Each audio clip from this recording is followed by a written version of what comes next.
Here's special guest host, Larry Fedoruk.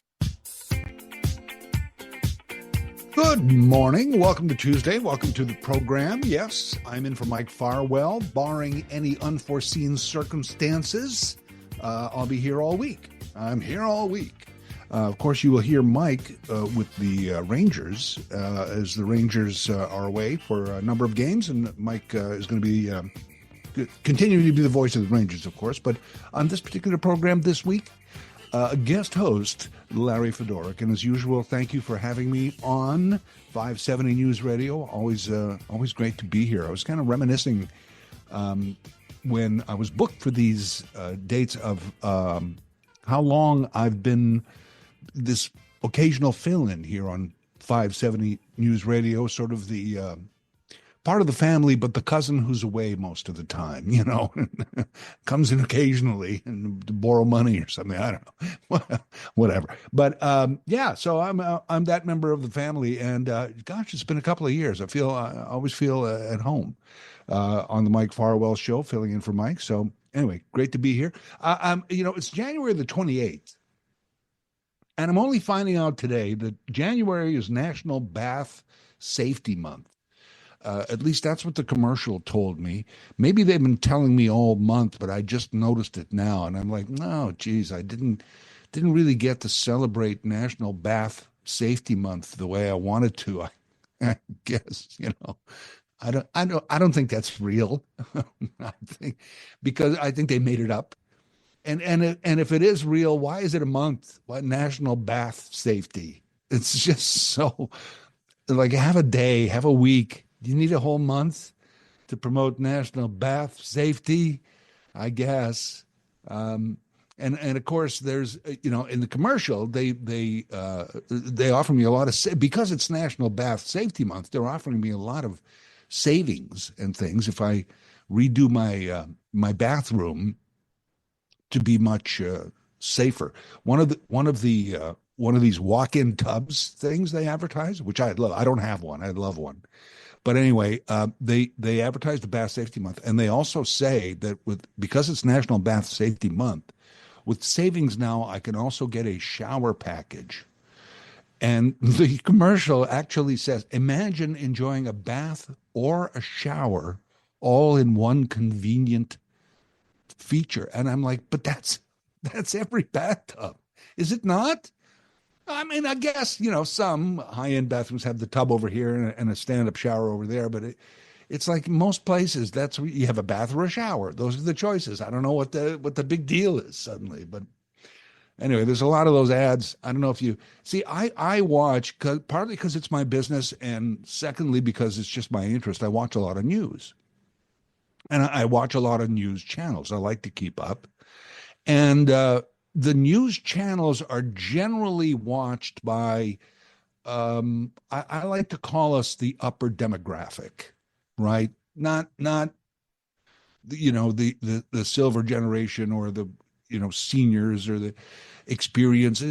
We're an upper demographic, and we like to watch news. So the advertisers know this, and on these news channels, for the most part, the ads really tell you what they think of you. They tell you what the upper demographic wants. And most of the ads are for medications and bath products, bath safety, and mattresses, and comfortable mattresses that go up and down and keep you cool or warm or whatever you want. There's smart beds.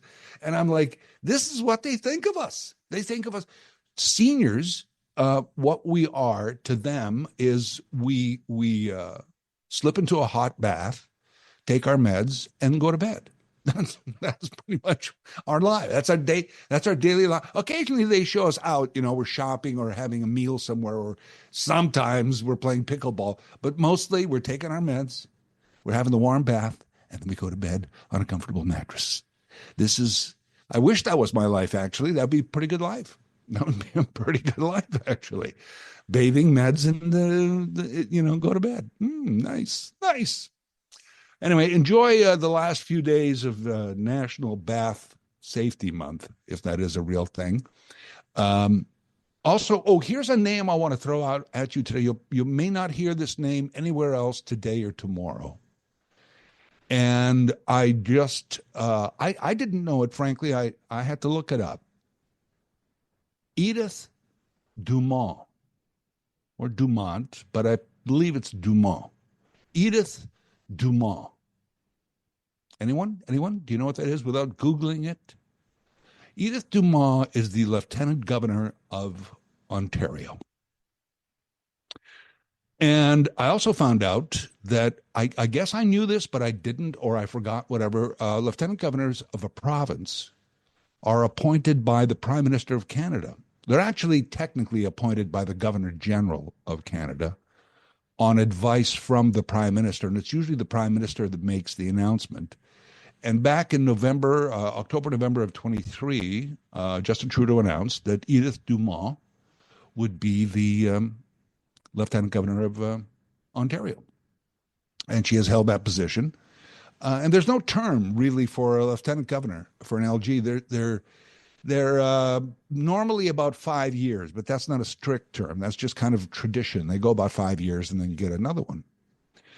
Edith Dumont is the person that Doug Ford is going to be visiting this morning to officially, because that's the way we do things here in this constitutional monarchy.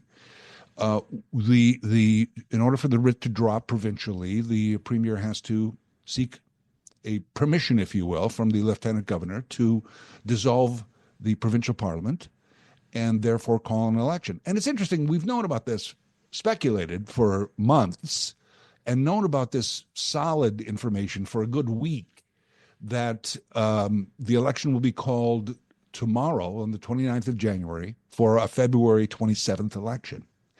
And yet we're not official. We're going through this formality still. So that'll be a good part of the show tomorrow, I think, once the writ has actually dropped and the election is official. We can get more into it tomorrow.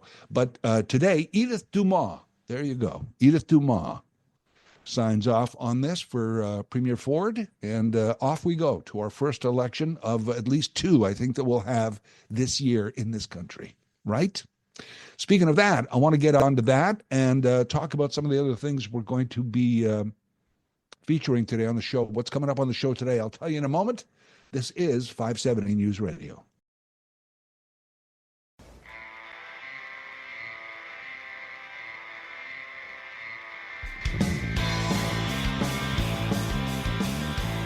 I am Larry Fedoruk in for Mike Farwell today, and we were talking at the beginning of the show about the election, and Edith Dumont, our Lieutenant Governor, is going to drop that writ by formality, and then Doug Ford will make the announcement tomorrow, and that'll be more of our coverage tomorrow. Of course, that's February 27th. Looks like we're going to the polls. That's the day. But then in a month's time, approximately after that, Parliament resumes with a new prime minister, a new Liberal leader, where that may be.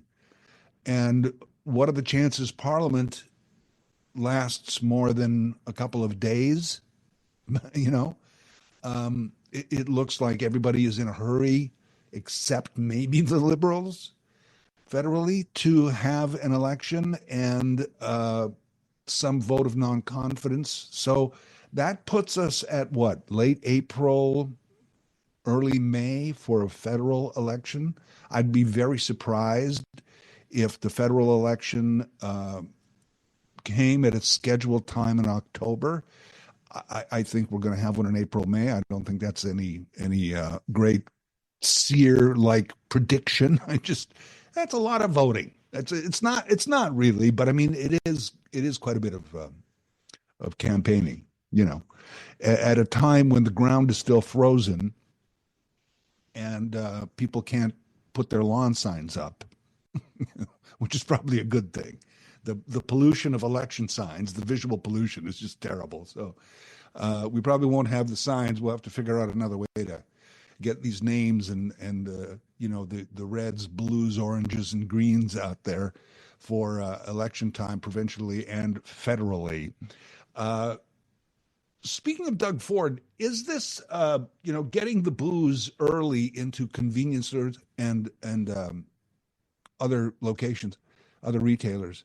Is it the $1 billion boondoggle that the opposition is saying? Doug Ford said moving it up is going to cost Ontario about $225 million. That was his original number. But according to a report from the Financial Accountability Officer, it's more like $1.5 to $1.8 billion that it's going to cost us over the years.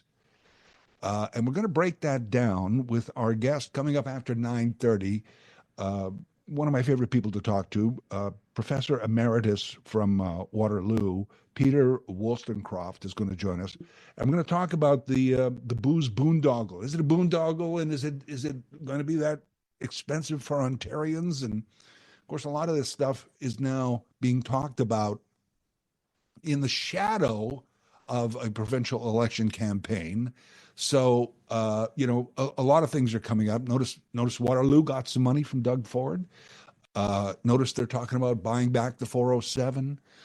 Notice they're talking about the booze boondoggle. So this is all in light of an election called. Everybody's going to be back and forth on this, but it still is a topic I think we should cover about, the way the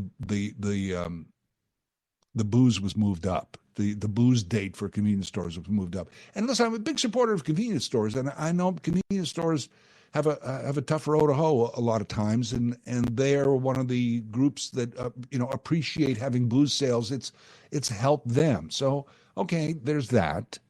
But I have a little strip mall across the street, has an LCBO, and in my little mall, there's 3 different places I can buy booze. It's got one tiny drugstore that sometimes I have to wait 3 or 4 times. They run out of COVID vaccines and they got to wait 3 or 4 days for a prescription. God forbid you're last minute, But 3 places to buy booze. Well, we'll talk about that coming up after 9:30. Also, this morning on the program, what can Canada do to fight climate change? Canada and the U.S., really, but what can we do to continue to fight climate change during a second Trump presidency, right? Because he's already pulled out of the Paris Accord. He's already promised to cut back subsidies for electric vehicle purchases, which I don't know what his presidential whisperer Elon Musk says about that. But nevertheless, I'm going to speak to a professor of earth sciences from Simon Fraser. John Clegg is coming up. I'm going to talk about that later on this morning, what Canada and we as individuals can still do to fight climate change despite having a big neighbor who really doesn't even believe in it. Jeffrey Reed is going to join us after 10:30 this morning. Jeffrey Reed is a premier sports journalist for decades here in Southern Ontario. He's from London. Well, you know who's in the Super Bowl now. It's a rematch. It's the Eagles and the Chiefs. And we'll talk a little bit about the weekend. Poor Buffalo, always and also ran, it seems. We'll talk a little Super Bowl and football coming up after 10:30. Also this morning, I peeked ahead on this list. It's incredible. There's a group called Velocity. They're a University of Waterloo backed incubator of tech ideas. And this group called Velocity is watching 7 new tech trends in health care. And wow, the science is mind-blowing. It is very cool. We'll go through these 7 things coming up after 11 o'clock this morning. And also today, Doug Craig is going to join us, regional counselor from Cambridge. We're going to talk about scams happening in the Kitchener and Waterloo region. That and more, all coming up on the Mike Farwell Show. I'm Larry Fedoruk, filling in here on 570 News Radio. I'm Larry Fedoruk in for Mike Farwell this week. Mentioned, of course, that tomorrow we'll have coverage of the official call of the provincial election. And, of course, about a month after that, who doesn't expect federal parliament to dissolve again after after they resume March 24th. I mean, how quick is that non-confidence motion going to be? I think, as I said, everybody but the Liberals are in a hurry to do that, I believe. So then we'll have another election in April or early May at the latest. By the way, municipal elections, in case you're wondering, in case you lost track of it, aren't until October of 26. So, because I was looking, it's like, well, when are the, because those are pretty much fixed dates, right? Municipal, civic. I was like, when are those? Because I lost track of that myself. And I was like, oh, it's the 2026 October. Okay, so. And again, not that it's a big deal. I don't think it's a big deal to actually 2 days out of a year to make my way down to a polling station and make my mark next to my chosen candidate's name. But people seem to think, I know that there's a lot of money spent on elections, just by elections candidate itself, just to mount this kind of thing. But also by individual parties and all that. And some people say that that's a waste if you don't need an election. Then again, to have democracy continue the way we want it is, I guess it's worth it. I mean, I don't, when I guess, I say I think it's worth it. I shouldn't say I guess it's worth it, but I'm really interested now too, and maybe we can talk about this more in our 12 o'clock Talkback Hour, the way the federal liberal race is playing out. It's interesting to me that and this is not a criticism, this is just me with the question mark hovering over my head. The Chrystia Freeland, and I was a fan, I am a fan, I guess, Chrystia Freeland. I got to meet her a couple of times, just briefly at events, and admired her as a journalist and, of course, as a politician and as a member of cabinet. And there she was working in this government for almost a decade. And suddenly she has support, but a lot of cabinet ministers who worked with her for 10 years are throwing their support behind what is basically an outsider, Mark Carney. And I was like, well, that's interesting. What don't I know there? Where you'd think that she would, I thought up until Mark Carney actually put his name in, that she'd be the shoe-in, and why would anybody run against her? And now it just seems like, well, why would anybody run against Mark Carney? Interesting, isn't it? The way that's playing out is very interesting to me. So we'll see. But we, as I said, in the meantime, we've got a provincial election to deal with. Coming up next, speaking of provincial elections, speaking of Doug Ford, how much is this booze boondoggle costing us? Moving the booze into convenience stores, wine and beer early. How much is that really costing us? Professor Emeritus in political science, Peter Wollstonecroft, is going to join us next, and we'll talk about that here on 570 News Radio. Here's special guest host, Larry Fedoruk. Coming up after 10 o'clock this morning, how can Canada, and the U.S. for that matter, still continue to battle climate change with a second Trump term? A president who's basically doesn't believe in it, who's pulled the U.S. out of the Paris Accord, who is making other moves that would damage the fight against climate change. How do we still do it? We're going to talk to an earth sciences professor coming up after 10 o'clock this morning. Right now in the program, how much did the move to booze in the convenience stores, beer and wine, how much did that cost us? It was an early move. It was supposed to go next year, and Doug Ford moved it up, as we know famously, last summer and fall. And the Ontario Financial Accountability Officer has put out a report that's saying this cost that quoted by Ford officials of around $225 million is actually closer to $1.5 billion that it's going to cost us, not immediately, but over the next few years. Joining us to discuss this, Professor Emeritus, Political Science, University of Waterloo, Peter Wollstonecroft is here. Hello, Professor. How are you? Good morning, Larry. What do you make of this report from the accountability officer?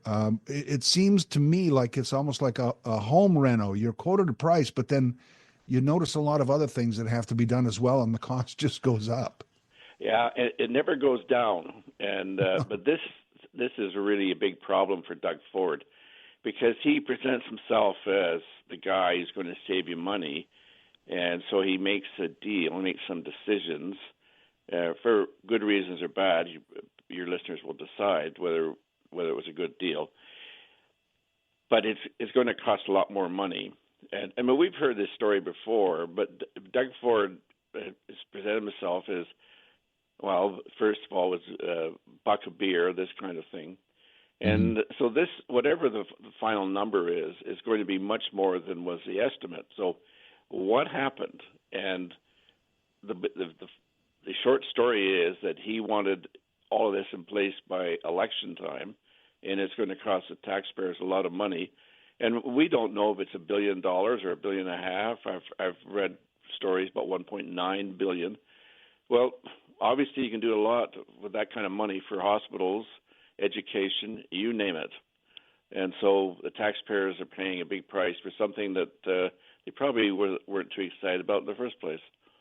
You know, it's interesting. Health and education always comes up, and with this particular government, and he's going to Edith Dumas today, the lieutenant governor, who's an educator, a school principal, and I just found a little irony in that. That's all. Yeah, there's a lot of irony in that. Yes. Well, now, Ford's going to have an interesting time because he's going to have to answer two big questions. Why are we having this election? And we'll see how smooth he is, how fluid he is in his answers. And then he's going to have to answer questions about the beer store problem and why are we paying so much money. And so he'll be back on his heels. That's not his normal pitching position where he's speaking to Ontario voters. So he has to justify what's going on. Now, he'll try to say, well, the accountants are wrong and so on. But, I mean, the FAO, the Financial Accountability Office, is an independent entity, and they go through the numbers and they present their best estimate. So that's what most people would say, well, we should be relying upon them rather than what politicians say. there was the number that I think Doug Ford likes to quote, which was a lot of that was compensation to the beer store, which, again, you agree or disagree with that. But what wasn't brought into account was a loss of revenue at the LCBO. Anecdotally, at the liquor store I go to, they went, oh, yeah, business was down the next day. But there's actual numbers that say that's one of the big cost numbers here to this is loss of revenue at the LCBOs. Yeah, and he never talked about that before. No, we have to say the things I read suggest that alcohol consumption is dropping, particularly surprisingly with younger people. So the Ontario government has a problem because it relies upon alcohol revenues for much of its budgeting. But so Doug Ford is going to have to deal with this, and you know it's one thing to be in the legislature and deflect questions, which he's pretty good at, and then he comes out and he appears before the microphones and he makes an announcement, he takes a couple of questions, and then he leaves. Now, if the media are on their job, they're going to be pressing him and getting him to expand on why we're having this election and how come the financial numbers for the beer store buyout project are much higher than you told us. So what did you miss, Mr. Ford? So I'm looking for the media to really press this point. Is that, you know, this is not trivial money. We're not talking about, oh, your shingles cost 10% more than we thought they were going. We're talking about a lot of money in a province which has a high public debt. Big problem. Oh, for sure. Is it enough to sort of the bluster of this thing is that I'm the one that is able to fight Donald Trump and the proposed tariffs? Is that enough to carry a campaign, do you think? Well, I don't think so. I don't think you excuse me. I have no confidence that or belief that Donald Trump fears Doug Ford's increased majority if that's what happens. There's no way. Donald Trump likes having enemies, and he likes having fights, and he likes to win. That's the only thing that he's concerned about, is the way I read Donald Trump. So Doug Ford has a problem. How do you justify this election? And then the worst of it, he's going to have to do a double justification. Why did we have this big project from the beer store, which is going to cost us a lot of money? And we'll see how fluid he is, how flexible he is, or how acute he is in answering pressing questions, which you often get during an election campaign that you don't get in the routine run-of-the-mill political discussions that go on. Lastly, your opinion, last provincial election turnout was horribly low. It was 44%, young man. Like, it's just like if you say I've got a mandate from the people, I don't know how much of a mandate that was. What do you think that'll improve in all this? The turnout. Well, I am very hopeful, but basically Doug Ford represents 18% of the citizens of Ontario, the adult citizens of Ontario. Yeah. That's not a strong majority in any stretch. But there has been a widespread decline in turnout in elections, generally speaking, in the last 40 or 50 years, and this is a continuation of that. Yes, I was astonished last time at 44%.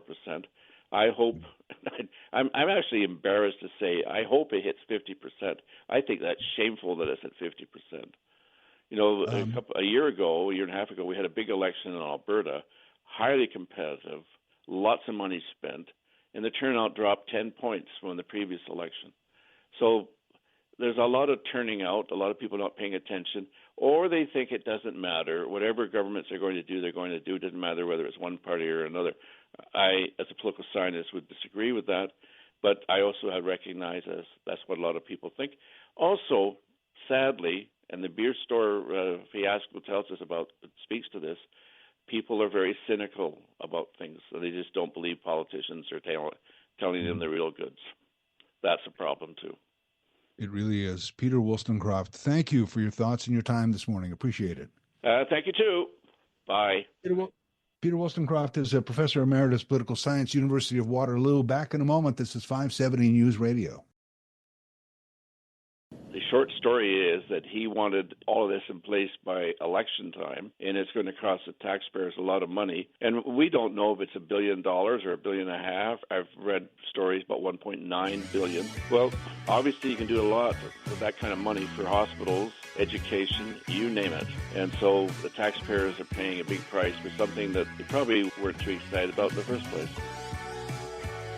It's true. I don't think we were that excited about getting beer and wine in convenience stores in the first place. That's Peter Wollstonecroft, by the way, my guest. I'm Larry Fedoruk, in for Mike Farwell, talking to Peter moments ago about, Peter, by the way, professor emeritus, political science, University of Waterloo.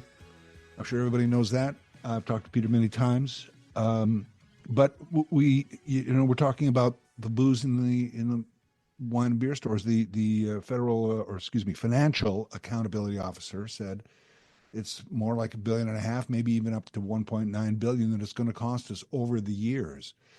Doug Ford said it cost around $200 million, that they believed it was worth it. That's what the people wanted. Again, I talked about it. I think I was filling in here last summer and fall when it was all happening, and we were talking about, we want it. Like, I like the convenience. It seems rather old and temperance era rules that you can't buy a 6-pack at the convenience store. In some ways, I'm like, it should be a little more open. But on the other hand, it wasn't like it was difficult to get beer, wine, or spirits in this province. It's pretty easy. The hours, they increased the hours. It's easy to get. So what's the price? Was it to compensate the beer store, which is kind of ridiculous because Brewers Retail, as they used to call it, the beer store, is owned by these breweries, which are all international companies now. There's no Molson and Labatt's and Sleeman's. It's all been eaten up by international companies. So we're basically sending all this money out of Canada to compensate the beer stores for losing some business to convenience stores and grocery stores. I mean, okay, that was already in grocery stores. I get that, but what about now the loss of revenue to the LCBO? That's a cost that really wasn't mentioned. What about wholesale deals offered to new retailers?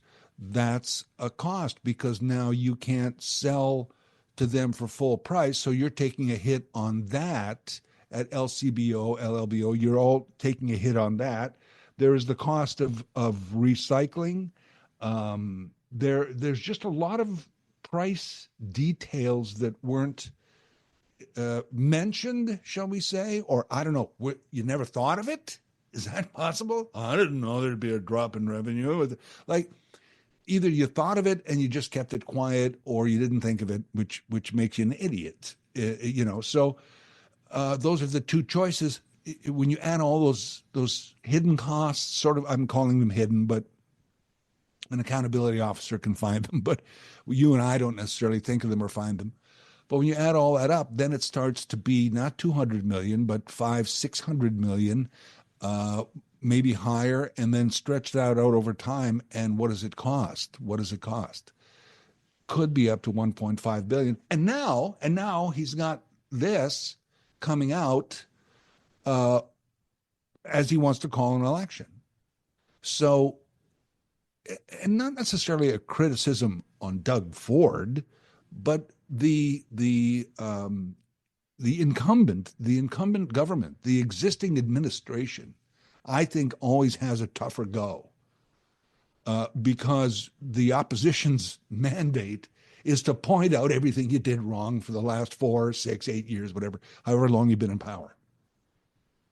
And no politician's, no government's record is always perfect. It's like where maybe the first time you get reelected or something, maybe you can go in on your record there. See how great things are with me. Oh my God.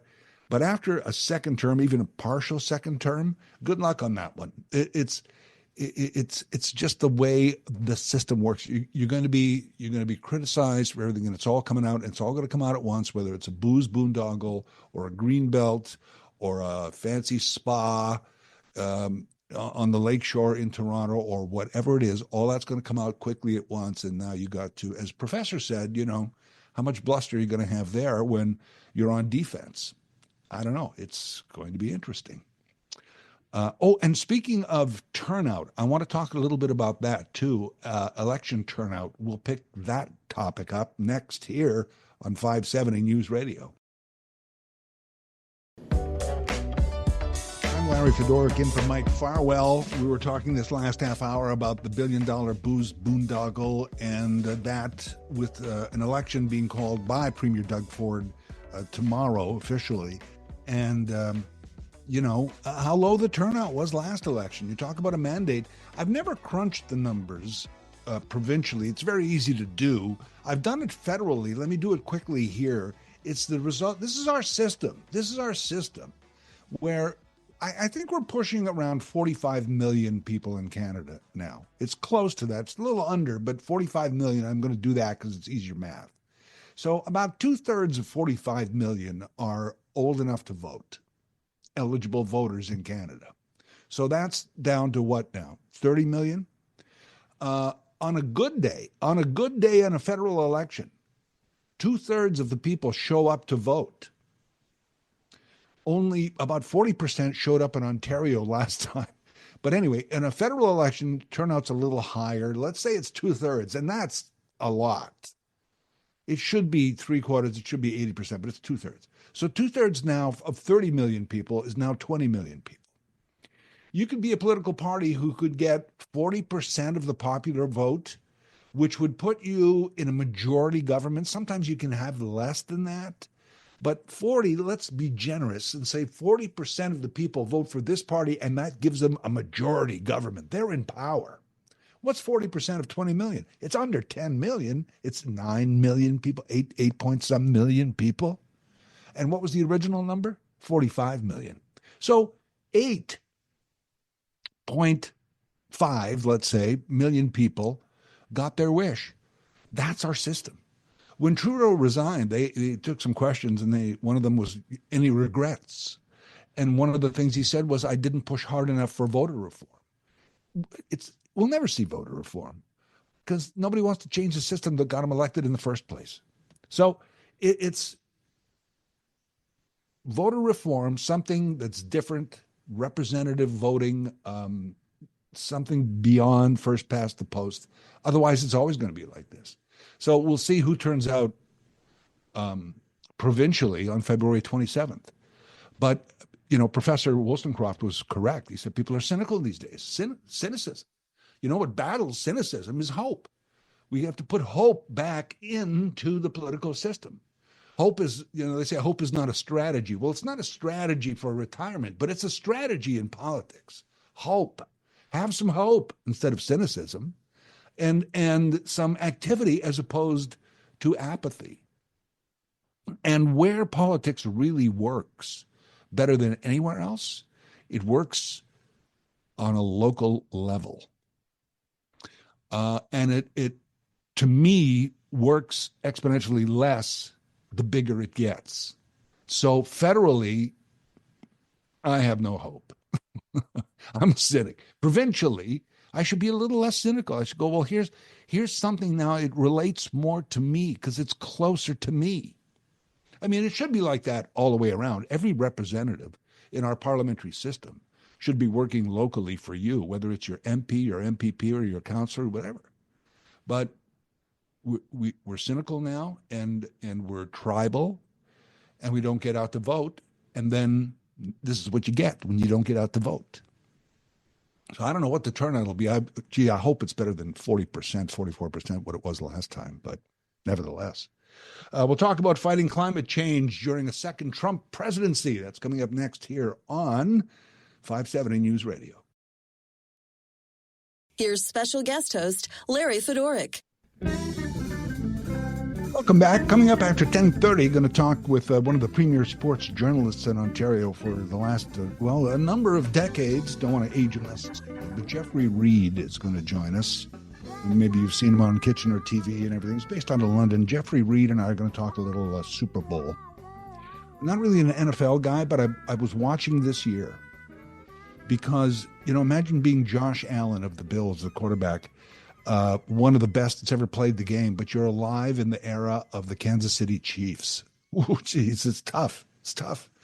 So the Chiefs and the Eagles will look, even though it's a couple of weeks away, we'll look at the Super Bowl with Jeffrey Reed coming up after 10:30 this morning. And then some health, science, tech innovations that are mind-blowing. We'll talk about that after 11 o'clock with the University of Waterloo. That's all coming up.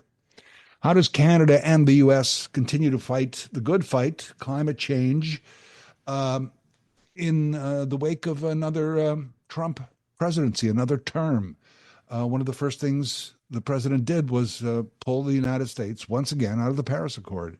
And other things that will not help the battle are in the works as well. Our guest talk about this is a professor emeritus of Earth Sciences, Simon Fraser University. John Clegg is joining us. Professor Clegg, good morning. How are you? Good morning, Larry. I'm fine. What a challenge. I mean, I guess we saw this coming, but when somebody like Donald Trump gets elected, what do? Do you just face palm and go, what? There's no hope, or what happens? Well, yes, we're in, I would say, a difficult situation. We're facing a very strong president with isolationist views, and of course, he, with his America First policy, is threatening us with tariffs. So we are in a difficult situation. I think we do have to keep our cool to some extent and play out, kind of the fact that we have such an integrated economy with the United States. And there are advantages to both countries in maintaining and even strengthening, I would say, our bilateral relationship. I know it sounds difficult given the circumstances, but ultimately, there are interests south of the border that are going to be very keen on not seeing this relationship that we've had for a couple hundred years now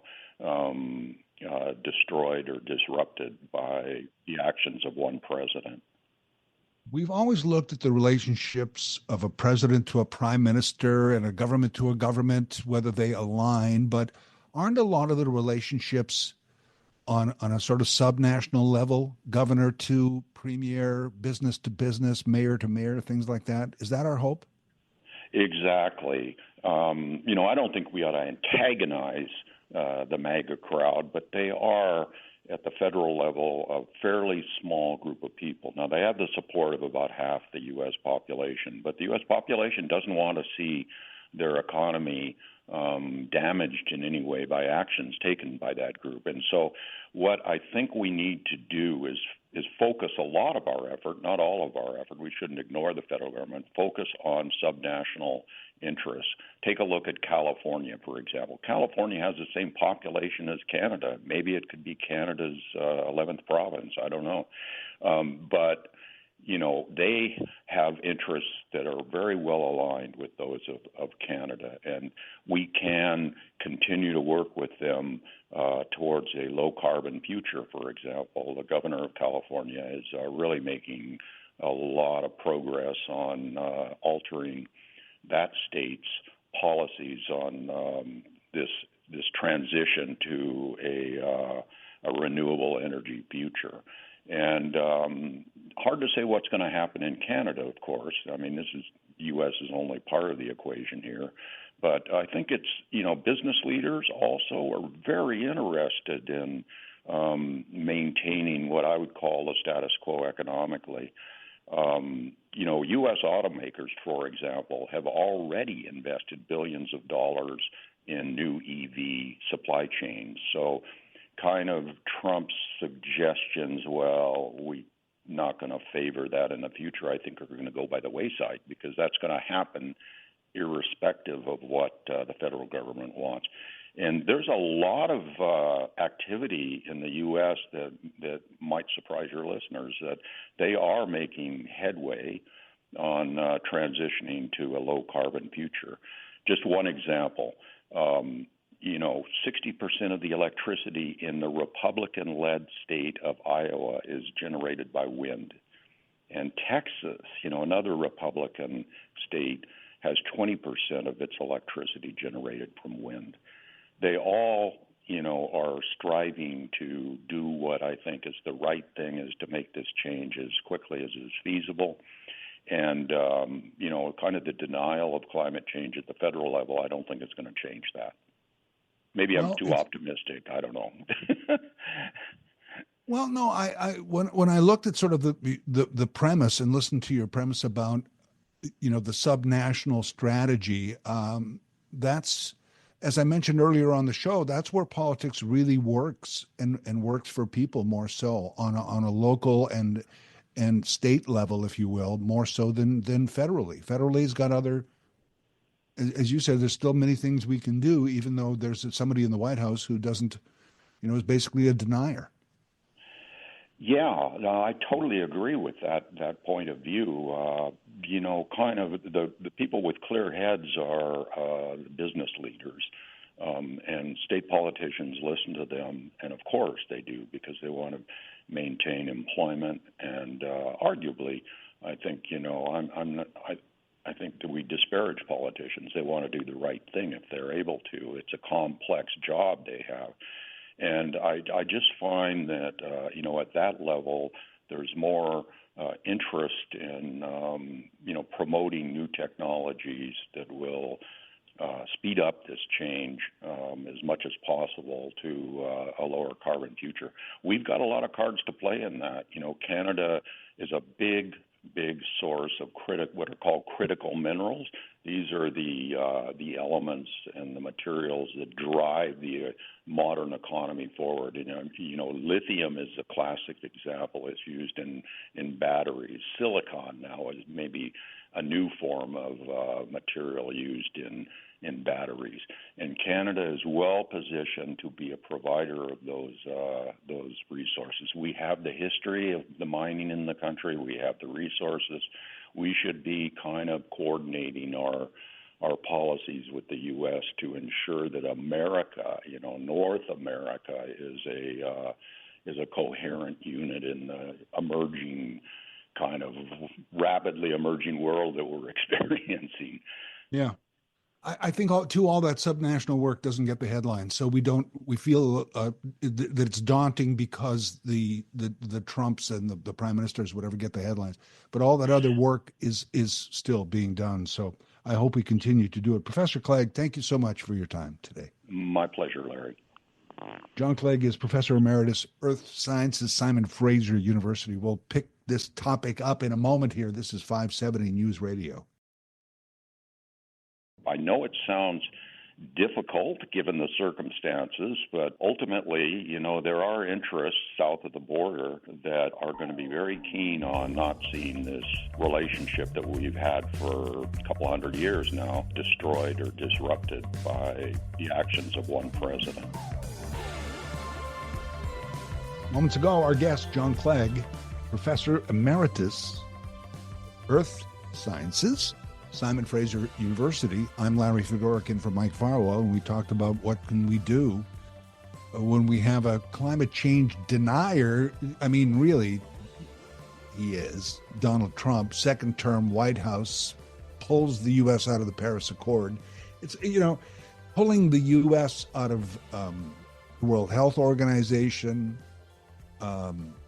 threatening to pull out of NATO, things like that. The U.S. is a big player in all of these organizations and puts in a lot of money. And I guess the whole isolationist theory is like, when you do that, when you're Donald Trump and get that America first thing going and like, what's in it for us and why are we spending all this money and we're not getting any, it damages the organizations and makes, could the World Health Organization dissolve without the United States? Some are saying, yeah, possibly, gosh, what a shame that would be. Yet climate change, when we talk about the various things we're doing to get away from fossil fuels, years ago, I think it was Richard Branson said, as soon as you make it economically feasible, if there's money in it, then business is going to go towards it. And he was talking about renewable resources, alternative forms of energy, and all those kinds of things. And that's where it's going now. I mean, Elon Musk, I get that he's burning billions of gallons of rocket fuel every couple of months, but he's also selling electric cars. And if Donald Trump is going to cut subsidies for people to buy electric cars, what is the presidential whisperer going to say about that? My overall point is, and I think Professor Clegg's point was this as well, was that it's subnational work. It's the president can say all he wants, and that's going to make climate change battle a big challenge or a bigger challenge now. But at the same time, there's a lot of business invested in electric vehicles, in wind farms, solar power, so on and so forth. All these things to get our fossil fuel waste out of the air or put less in. There's a lot of business and money involved in that, a lot of state governments and things involved in that, to the point where, hey, the money's going to talk. We've invested all this time and energy, pardon the expression, into this, and now you're just going to cut it. Sorry, that puts us in a tough place. And, I think one can conceivably or reliably say Los Angeles fires climate change as a result of the particular, I mean, there's so many factors in that. I don't want to get on a whole tangent about the LA fires, but they had ridiculous rains a year ago, a year and a half ago, just like more water and everything was sprouting and mountains were green and flowers they haven't seen for a decade were blooming. Remember this? All this beautiful vegetation grew and grew. And you know what happened? They had a drought after that for like 9, 10 months. All this vegetation dried up and died and became more fuel for the fire. The Santa Ana winds have been around California for centuries. They are dry winds. All you need is when you have fuel and oxygen and ignition, you have fire. That's just the way it works. And any little ignition, whether it's actually an old electrical power line that sparks or arson or whatever it is, doesn't take much. When you have that much dry fuel and that much oxygen, boom, fire. So if you say climate change holds X number percentage of responsibility for the fire, and people don't want to spend money fighting climate change, who's going to spend $56 billion to rebuild Los Angeles? That's a conservative estimate, by the way. You don't have the money to fight climate change, yet you have the money to rebuild entire cities and swaths of land that billions that has become uninsurable property, and that money's got to come from governments now, which is taxpayers, which is you and I. So you want to spend the money now or spend more later? Really, that's the question. So I don't see a grumpy president changing the fight against climate change. I see him making things more difficult for people, but I don't see him ending it or changing it significantly, I guess is my point. Larry Fedorkin for Mike Farwell. Your thoughts on this? Also, a reminder, we're talking little football after 10:30 with a sports journalist out of London, Ontario, that you may know. That's all coming up here on 570 News Radio.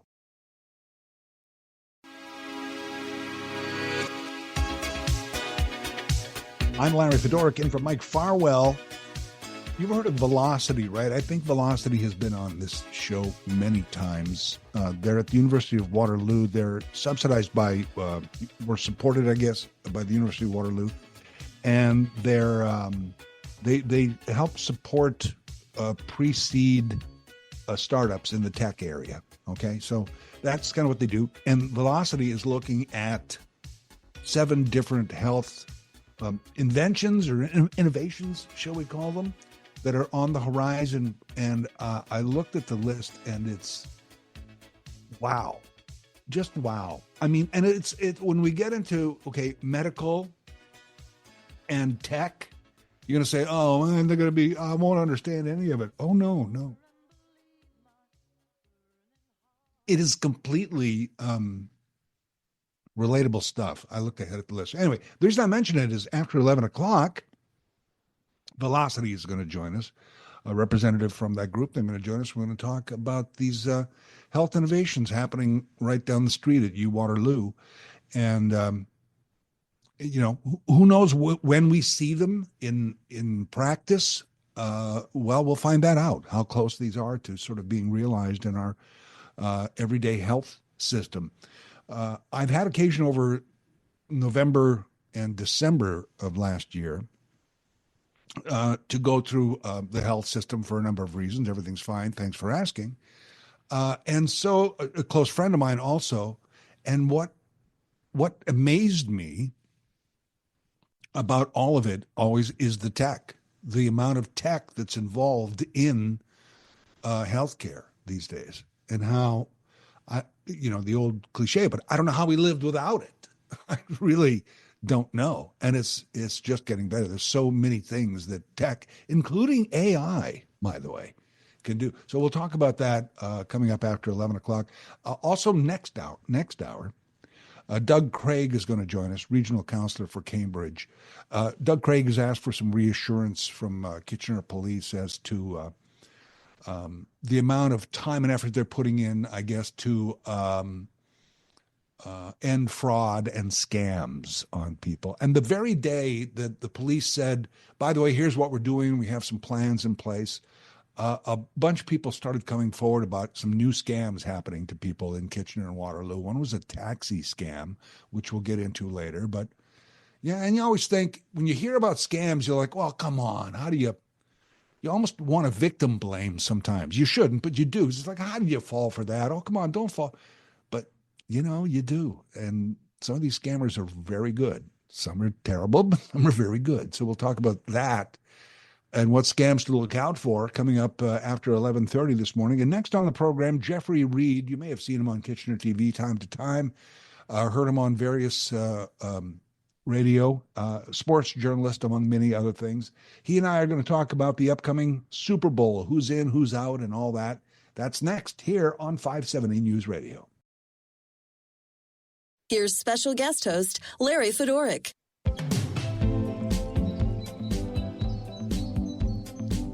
I've been following the NFL this year. I didn't for a few years there. I kind of took a break. And I guess partly because of this dynasty called the Kansas City Chiefs and a lot of other exciting teams and players. I kind of got into it a bit this year. Not a fanatic, but I took in a lot of games and consequently got interested in the Championship Sunday, which was this past Sunday, and then the Super Bowl in 2 weeks. Super Bowl 59, LIX. By the way, that's a nice looking Roman numeral, right? As opposed to some of the more complicated ones. In New Orleans, February 29th, and it's going to be the Bills and the Bills. There's a little wishful thinking. It's going to be the Chiefs and the Eagles. Here to talk about this, a premier sports journalist in Ontario for many decades. He actually runs something called LondonOntarioSports.com. Maybe you've seen him on TV in Kitchener. He's also a freelance journalist and expert in corporate communications and media relations. Jeffrey Reed is joining us. Hello, Jeff. Good morning, Larry. Glad to be with you today. Thanks for coming on. I understand, reading a little bit about your history, that one of your first, when you got into sports journalism, one of your first interviews or features was Wayne Gretzky. That's right. That's a heck of a way to break into this industry, isn't it? No kidding. Yeah, it Wow. was actually, so I had started in the media in 1979 in my last year of high school, actually. Was working for CKSL Radio, which is no longer on the air here in London. But a couple of years later, my first feature interview, so a lengthy interview, was with Wayne Gretzky. I bring that up for two reasons, because I thought it was interesting, but secondly, you could be one of the greatest hockey players that ever lived, but if you played in the era of Wayne Gretzky, it's almost like nobody heard of you, almost, right? That's right. It's funny because I was having a conversation with someone yesterday who's better, Wayne Gretzky or Mario Lemieux, and I said Lemieux. In fact, Gretzky said recently that if Lemieux had been healthy during his playing career, he would have held all the records, and I agree with that. I had a chance to see both of them play, and I mean, it's the great debate, right? And there's been a lot of other great players as well, but yeah, it was a nice way, anyways, to break into this industry. It's been downhill since then. No, I'm just kidding. No. So are the Bills the Lemieux to the Chiefs Gretzky? I guess is what I'm asking. I mean, goodness, is that? Yeah, a lot of people still heartbroken over the Bills. I mean, a great team, but I think the Bills this year, when you look at who's actually in the Super Bowl this year with the Eagles and the Chiefs, I think the Bills are maybe a little bit too one-dimensional. If you look at the weapons that both the Eagles and the Chiefs have, and I think especially the Eagles, who I'm picking to win this year, I mean, on both sides of the field, they're just an amazing ball club. When did the Eagles and the Chiefs play? Was it 2 Super Bowls or 3? I can't remember, because it was a time when both Kelsey brothers were still playing, one for Philly, one for KC. Yeah, that's right. So it was 2 years ago, Super Bowl 57, and what a game that was. Those teams combined for 750 yards of offense, 8 touchdowns, and it was decided in the last minute, right, with a field goal. So that was part of the Patrick Mahomes mystique, quarterback for the Chiefs.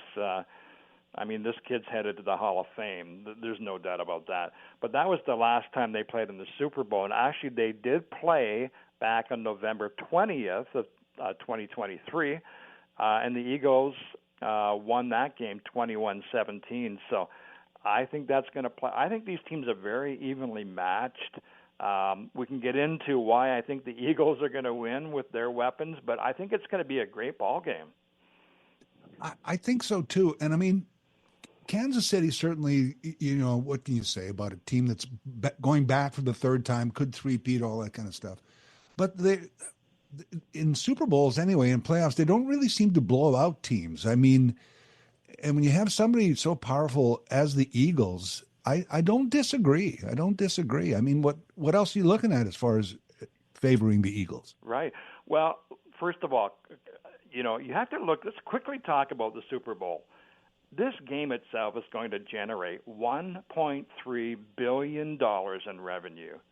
That's not counting television rights. That's anything from the chips and dip you're buying at your local Walmart to watch the game, to online betting. Actually, that's not even part of this $1.3 billion. Jersey sales, ticket sales, tailgate parties, just anybody that's benefiting from that game. So it's the biggest sporting event there is.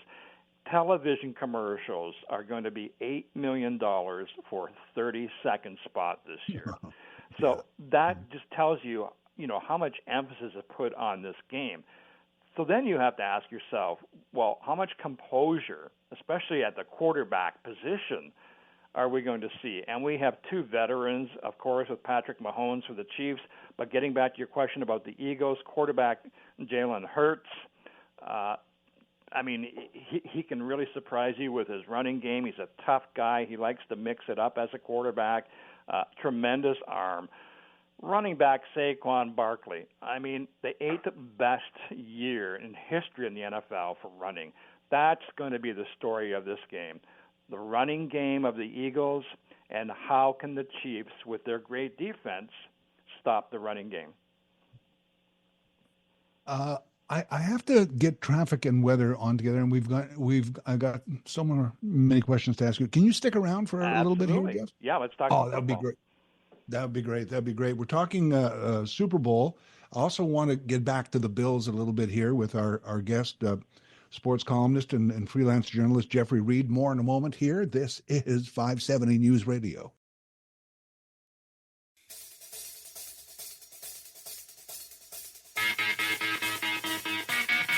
Larry Fedoruk in for Mike Farwell today, and thanks for sticking around, Jeff Reed. Jeff Reed is a sports columnist, also runs LondonOntarioSports.com, also a freelance journalist, media relations, corporate communications, does a lot of stuff, and we're talking the NFL and the Super Bowl. Jeff, again, thanks for sticking around. I was off the NFL for a number of years, and I'm kind of born again because not only KC, but the Bills, there's the Ravens, there's the Washington, very exciting team. There's the Eagles, right? The Rams, Detroit finally has a team. Is this a good time to be an NFL fan or what? Fantastic. I was just discussing again yesterday with a friend about how television viewership with the NFL. It's the NFL and there's everybody else. The NBA gave it a run for its money a few years back, but that's dropped down. If you look at NHL hockey, in the U.S., I think it ranks 24th below wrestling and 10-pin bowling. So there's the NFL and everywhere, but there's so much great talent, especially at the quarterback position right throughout the league now. And then, of course, as you mentioned, Larry, we're seeing teams like the Detroit Lions and the Buffalo Bills being right near the top. It could have been the Bills could have been in this big game in a few weeks. It could have been the Lions.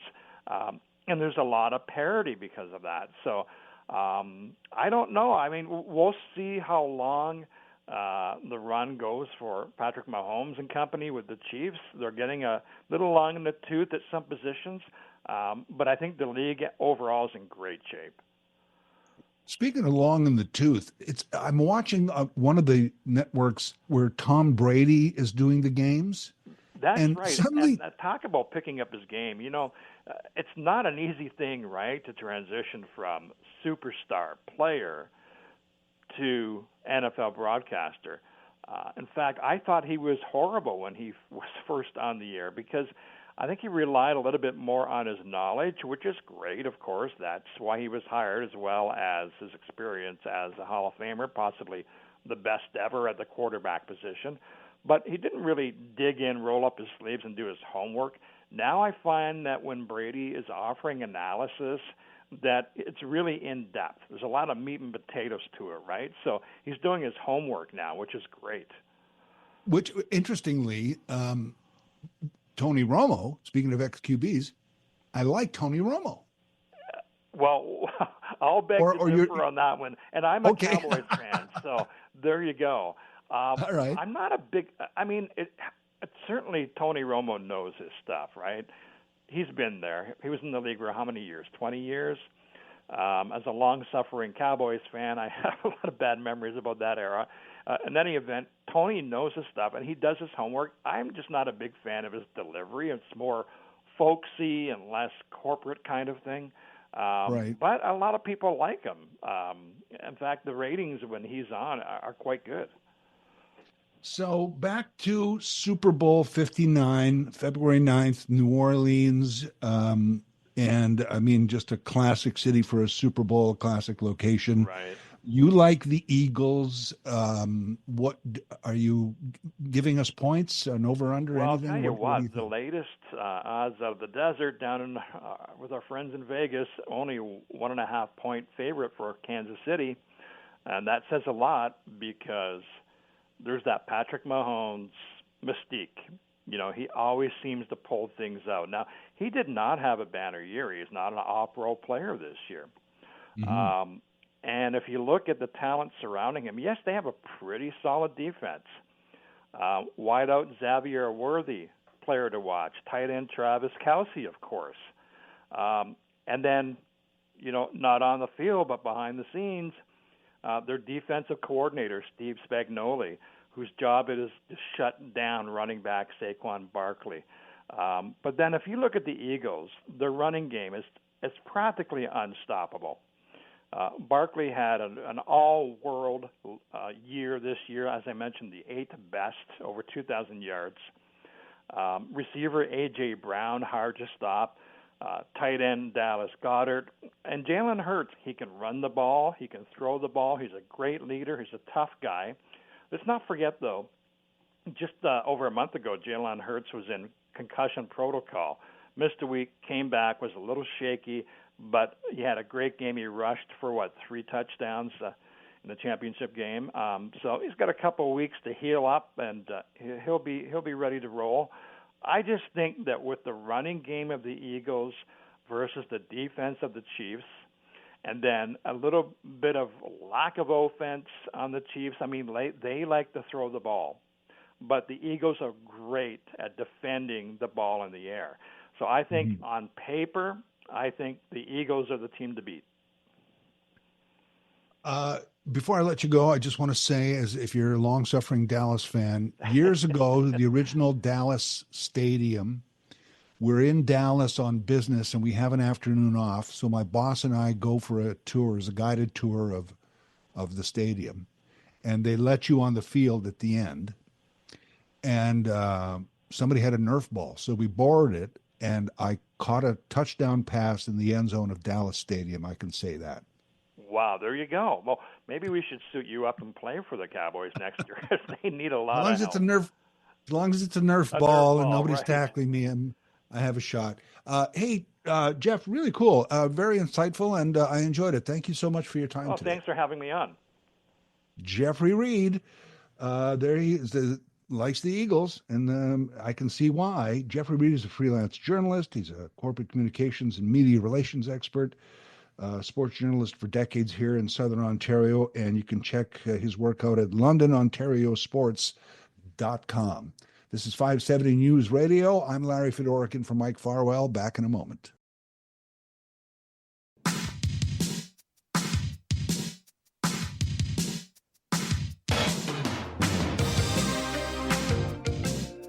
Larry Fedorkin for Mike Farwell. Joining the show is Henry. Henry, you're on 570 News Radio. Go ahead. Oh, Larry? Yes, Henry. Oh, you said Henry. No, it's Terry. Oh, Terry.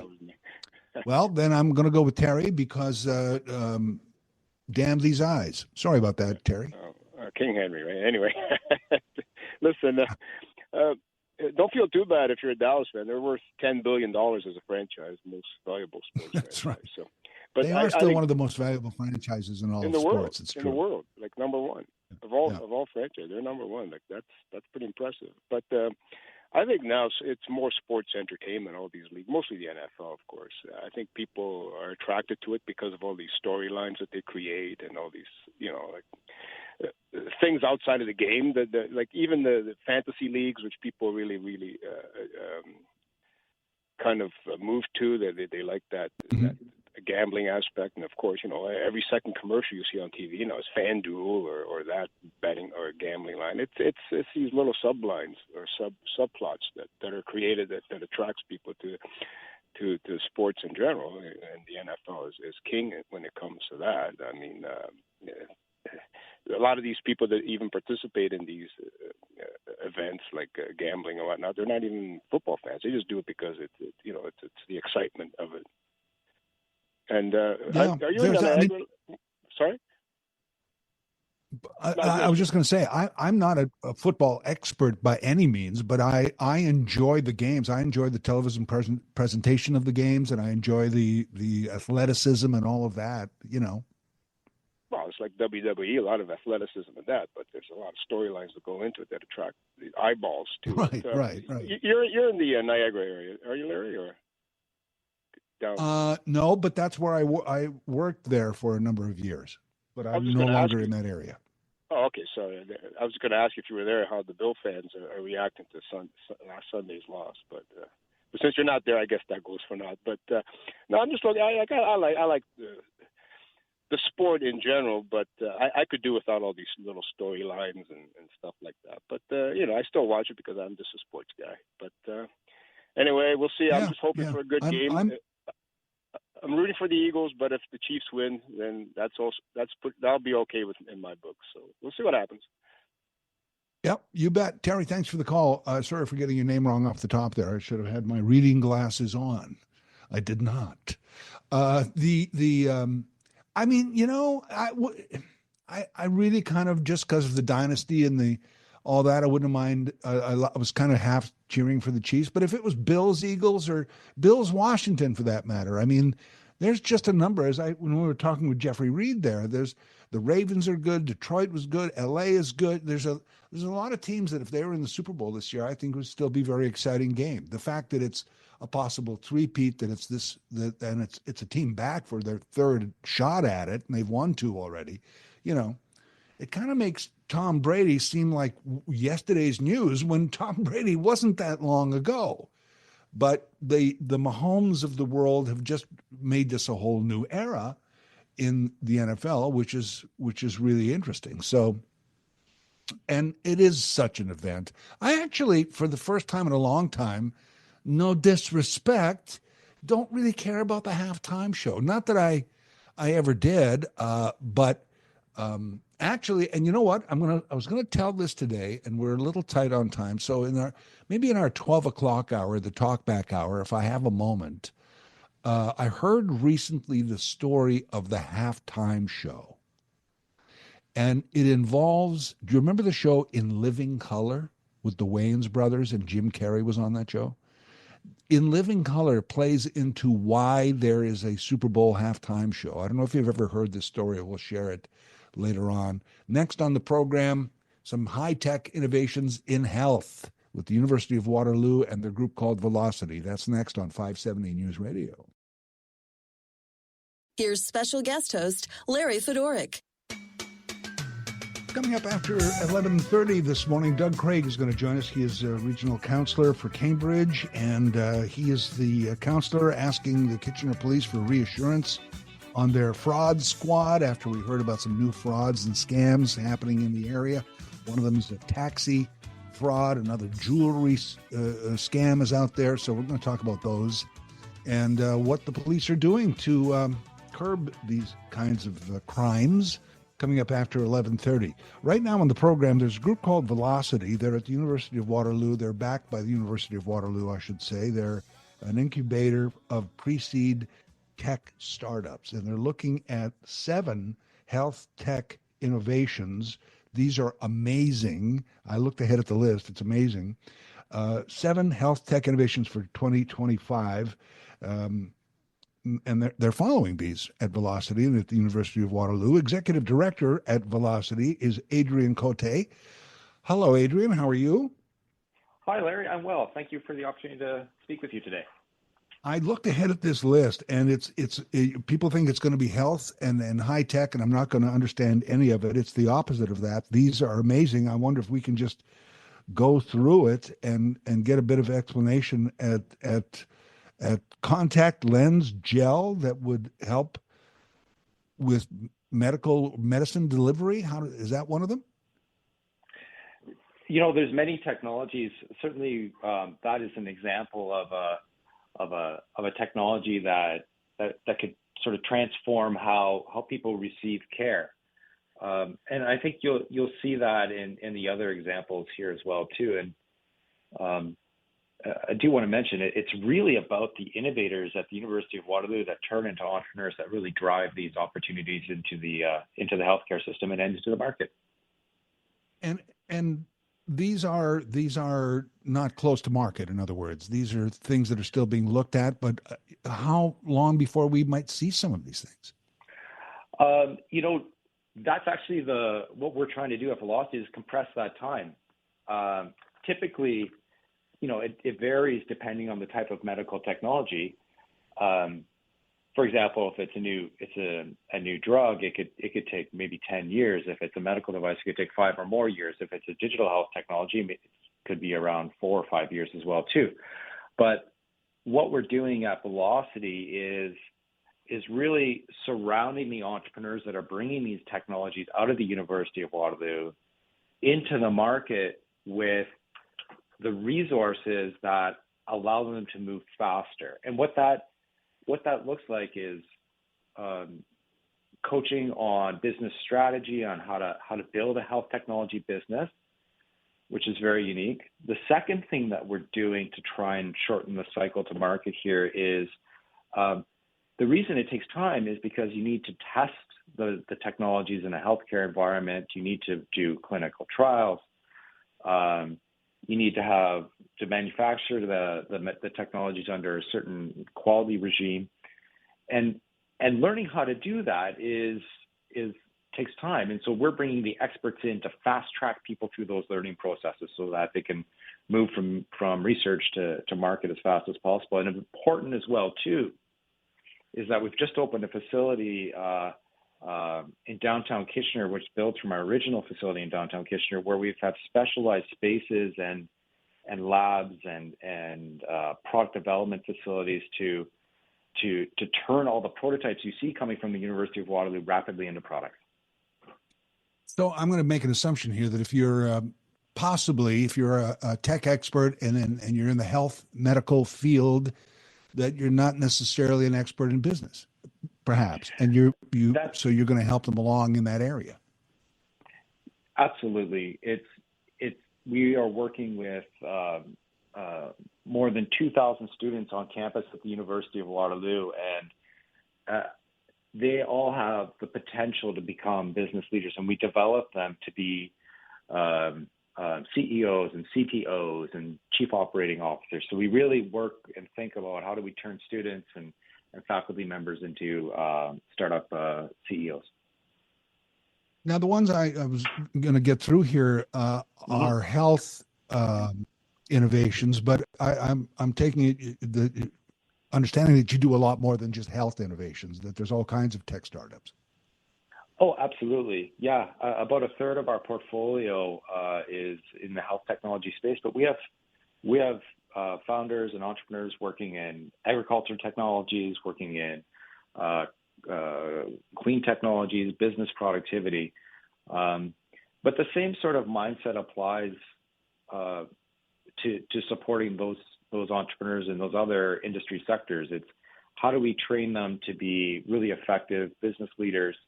How do we surround them with the experts so that they can translate and turn their prototypes into products, and then give them the space to actually do that? And I take it you've seen successes. I mean, that there's been a lot of people that's still in development, things like that, but you've also had successes in this area. Yeah, absolutely. There's been almost 500 startups that have come through Velocity over the last 16 years or so, and they are able to get progress and traction with their companies that they can raise capital from investors so that they can grow their teams and move faster as a business. And even today, there's over 100 Velocity companies that have launched from our program and have set up shop in Waterloo region. So definitely, it's a huge opportunity for our ecosystem. But from the University of Waterloo, I think we also have this incredible concentration of people who have the potential to sort of transform markets and transform business in our region by starting companies and growing them locally. Well, it's a great thing you're doing, and this may sound silly, but in today's environment, I just want to say I'm a big believer in tech and science, and anybody who supports that. So I think believe the scientists, believe the tech scientists. I think we have to believe in these people, believe them, and believe in them. So thanks for what you do. Appreciate your time, Adrian. Thank you. Great. Thank you very much for the opportunity to speak with you. Adrian Cote is Executive Director at Velocity. Velocity is a University of Waterloo-backed incubator of pre-seed tech startups. Now, the actual 7 medical things that they're looking at, I want to get through that 7 list. We'll do that next here on 570 News Radio.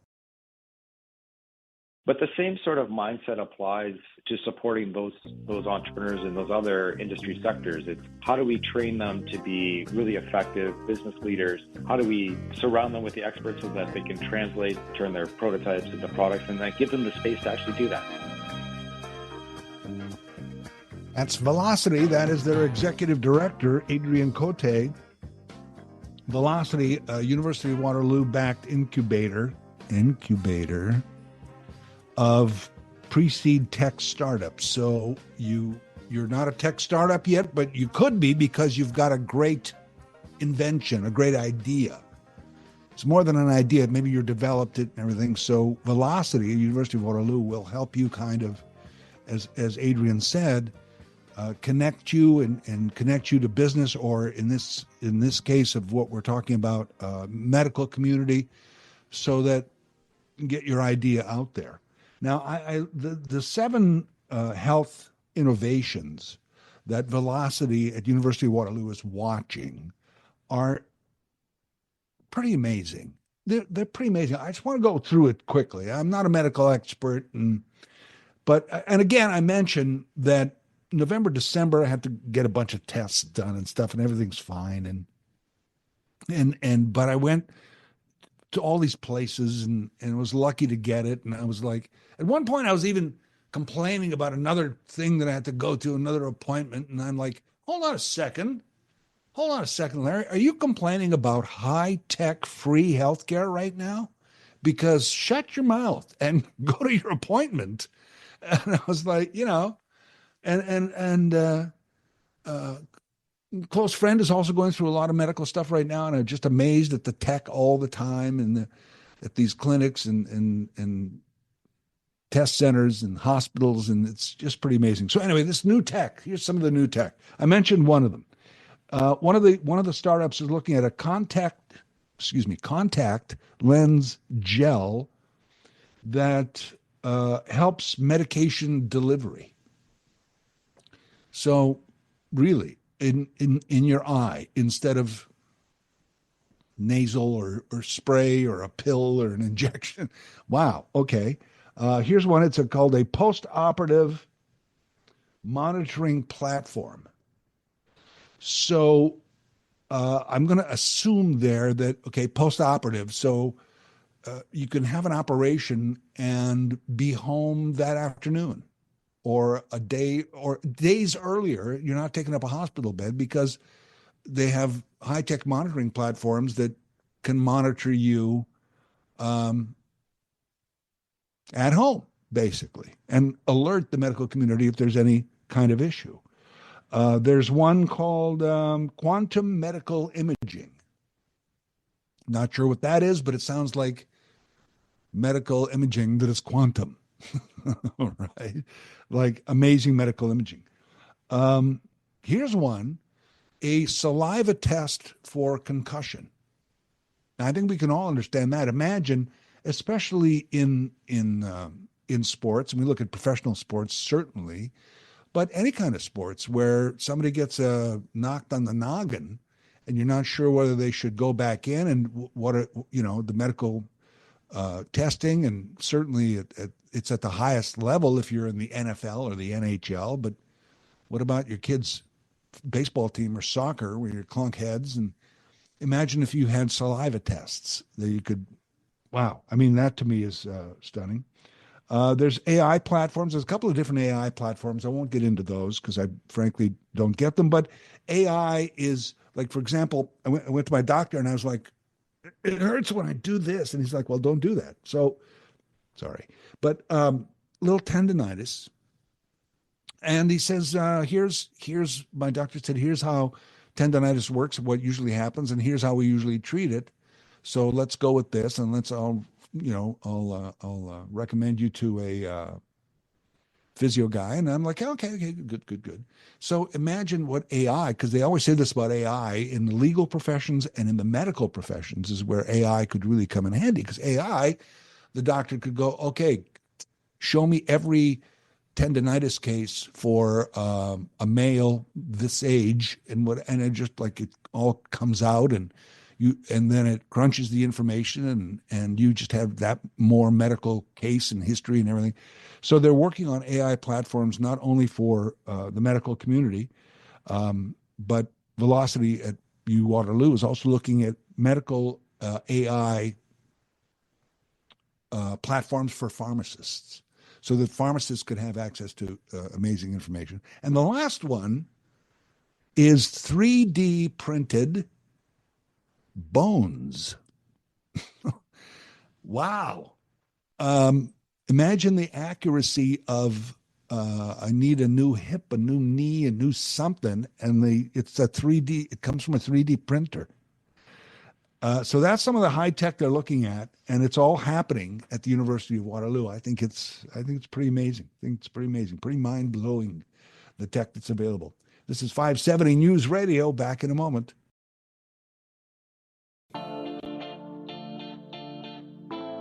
I'm Larry Fedoruk in for Mike Farwell. Hey, we got a couple of minutes here. Maybe I got time for the Super Bowl halftime story. Super Bowl halftime, which is just part of the draw of Super Bowl. There's the game. And, of course, there's the halftime show, and there's the commercials, and there's all these things. It's just an event. It's one of the biggest television events ever. And here we go. February 9th, Super Bowl 59. The Super Bowl halftime show, as we know it, the extravaganza, only started about 30 years ago, just 1993. And I just heard this recently. Here's why. It involves a television show on Fox called In Living Color. Remember the show? Sketch show with the Wayans brothers. And, of course, that was when Jim Carrey was killing it on In Living Color every week. And we really got to know that this Jim Carrey was just this amazing talent. This is before Ace Ventura and The Mask and all, before he became this huge movie star, but he was on TV. And a lot of his opportunities came because he was so good on In Living Color. So it was a popular show on Sunday nights. So previous to 1993, the halftime show at the Super Bowl was like, I don't know, it was a marching band or, from college, or, Up With People. Remember that group? Up with people, you see them wherever you, and it was just terrible. So the television show, sketch comedy show In Living Color, that year, 92-ish, they're saying the Super Bowl on their show every week, they're saying Super Bowl coming up on CBS, the halftime show is terrible. It's terrible. So during halftime, whenever halftime comes, tune over to Fox and watch, and we'll present a special presentation of In Living Color. And they just promoted the heck out of this for like a month. So the Super Bowl comes, the game's good. I'm not going to tell you who's in it. I can't remember. But anyway, the game's played, halftime comes.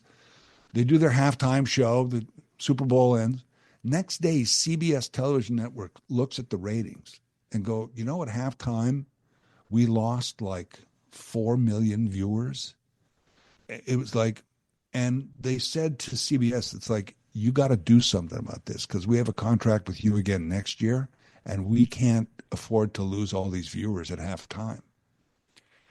And it came up with the idea of, could we get somebody to do a show? And they had this entertainment producer there who said, well, you know, I just worked a Carnegie Hall special with Michael Jackson. Maybe he'd do it. So he approached Michael Jackson, and Michael said, yeah. And there's a whole sidebar story about that I don't want to get into now because Michael had all these bizarre ideas how he wanted to. And they go, no, Michael, you got to be in the stadium at halftime live. You got to put on a show. Eventually he did, and it killed, and that's how the halftime show started. All because In Living Color pointed out the obvious that said the halftime at Super Bowl sucks. And we just tune over to our show and we'll put on some comedy for you and do some laughs. And they did, and it worked. And as I said, the ratings at halftime went down considerably. And CBS said, you know, not next year. Next year, we're going to do a halftime show. And then that tradition started. And over the years, I should have pulled up a list here of halftime shows, but I don't have it. But it's been, you know, everything from Prince, Springsteen to the Katy Perrys of the world of you know, who Janet Jackson, there was a year in itself. It was pretty incredible, right? So that's how the halftime show started. There's my story. Coming up next, scams and frauds in Kitchener-Waterloo, what the police are saying, what Councillor Doug Craig is saying about it. He's going to join us next here on City News, 570 News Radio. Here's special guest host, Larry Fedoruk. Have you been saving up all your thoughts and opinions and rage, or maybe even roses for the 12 o'clock Talkback Hour? I hope so, because we want to hear from you between noon and 1. It's the 12 o'clock Talkback Hour, and that is coming up. Right now on the program, police board members in the region announced their scam fighting plan, and on the same day, we also heard of some new scams happening in the region, and people falling victim to something called the taxi fraud for one. And one counselor wanted some reassurance that there is a lot of effort being put into fighting these frauds and scams, and that person was Regional Councillor Doug Craig, who joins us now. Councillor Craig, thank you for joining us today. Always a pleasure. So what's going on with these taxi frauds? I just found this really interesting. Well, it's interesting because what we're finding week by week, if not month by month, is various different types of scams that are taking place. Now, the one in the Kitchener Record dealing with the taxi scams is one aspect of it. You get romance scams. You get people online offer you a free iPad if you just send in $19.95 handling charges, and all of these things are prevalent. Yeah, and the taxi scam, by the way, is somebody will approach you and say, I need some help paying a taxi fare. Correct, Can you give me? And it's usually just for a smaller amount, but then when you help them out with a card, your card gets compromised, and a lot going on there. So, and there's a lot of different ones. But you're asking for reassurance because. Sorry, go ahead. I'm sorry, and they'll switch the cards when they hand it back to you, and most times you won't look at it, and you end up with with your card being stolen. It's amazing the lengths they will go to. So what are we hearing from the police board and the police as to what they're doing to fight these scams? Well, we've got a number of officers that work on this, but I think the most important thing from my perspective and at the police board and what we're doing on the program right now is to alert people that these scams are very intricate, they're very sophisticated, and that people have to be on guard all the time. Everything from e-transfers to free items on the internet to items like that are causing a lot of problems for people when they end up paying for things they don't get. So it's all about education to a great extent, and I think that's our greatest weapon. But also we have follow-up with officers. These scams generally are oriented from in different countries, not in North America, and the police are well aware of this. The OPP are well aware of this, and they do everything they can to shut these things down. And that's part of the challenge, though, is like if you're approached in a parking lot by someone and they switch cards on you and stuff, it's like, okay, might be able to find that. But online, as you said, some of these people aren't even in the country. How do you shut them down? Most of them are not. And I think we have to be very astute about this. Like I said, it comes down to education. I've learned a few things along the way, and I think it's important that everything from, especially e-transfers, when people offer you certain things for an e-transfer and they end up getting into your bank account. These things are very devastating, especially to seniors who feel foolish about it and feel, violated by the very fact that this crime's taking place. That's part of the problem, though, too. A lot of this is underreported because you feel embarrassed. So, yeah. I mean, we want people to be educated, but they should be reporting these as well. Well, I would hope that people would report it, and I think what it does is it serves to put some pressure on through policing methodology to get these people, and police are fairly successful in narrowing down and laying charges against people that do this. So they do have some dedicated staff and budget for this kind of thing, do they not? Yes, we do, and we have there's about 8 officers that are involved in this, in terms of intake, in terms of investigation, in terms of keeping statistics on all of this. So there is an active program with Waterloo Police.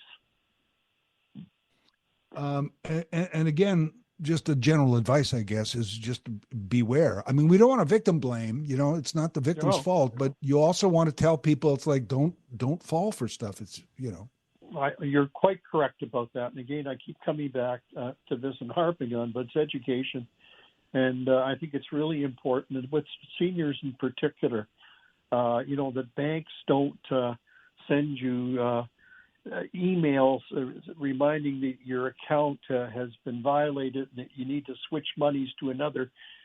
These things are happening all the time, and seniors in particular are very vulnerable.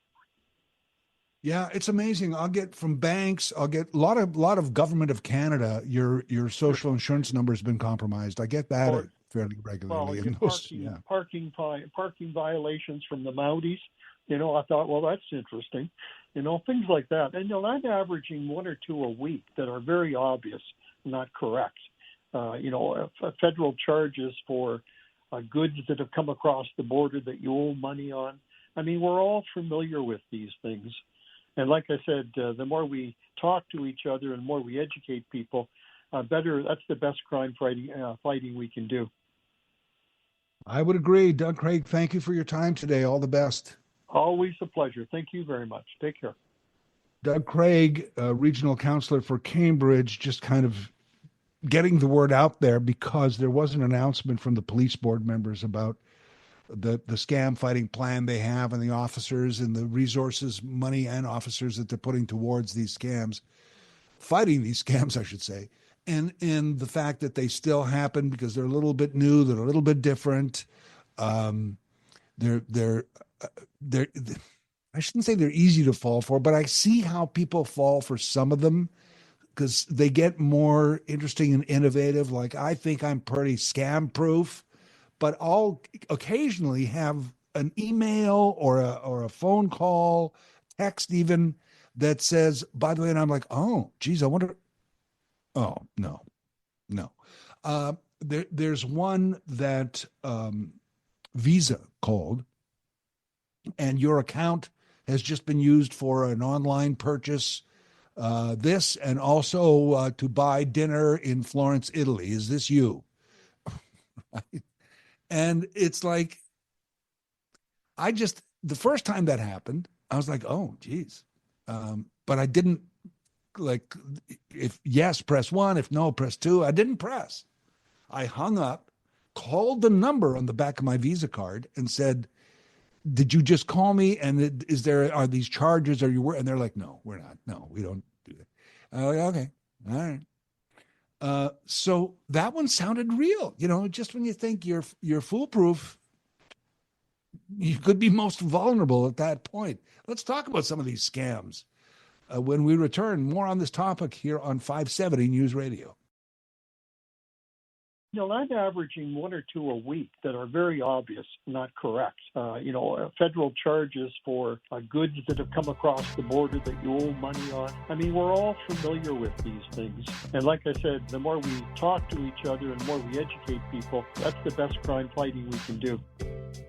He is absolutely right. That's Doug Craig, Regional Counselor at Cambridge. I'm Larry Fedoruk in for Mike Farwell today, and we're talking about scams and the police board talking in Kitchener about all the resources they're putting towards fighting scams and frauds.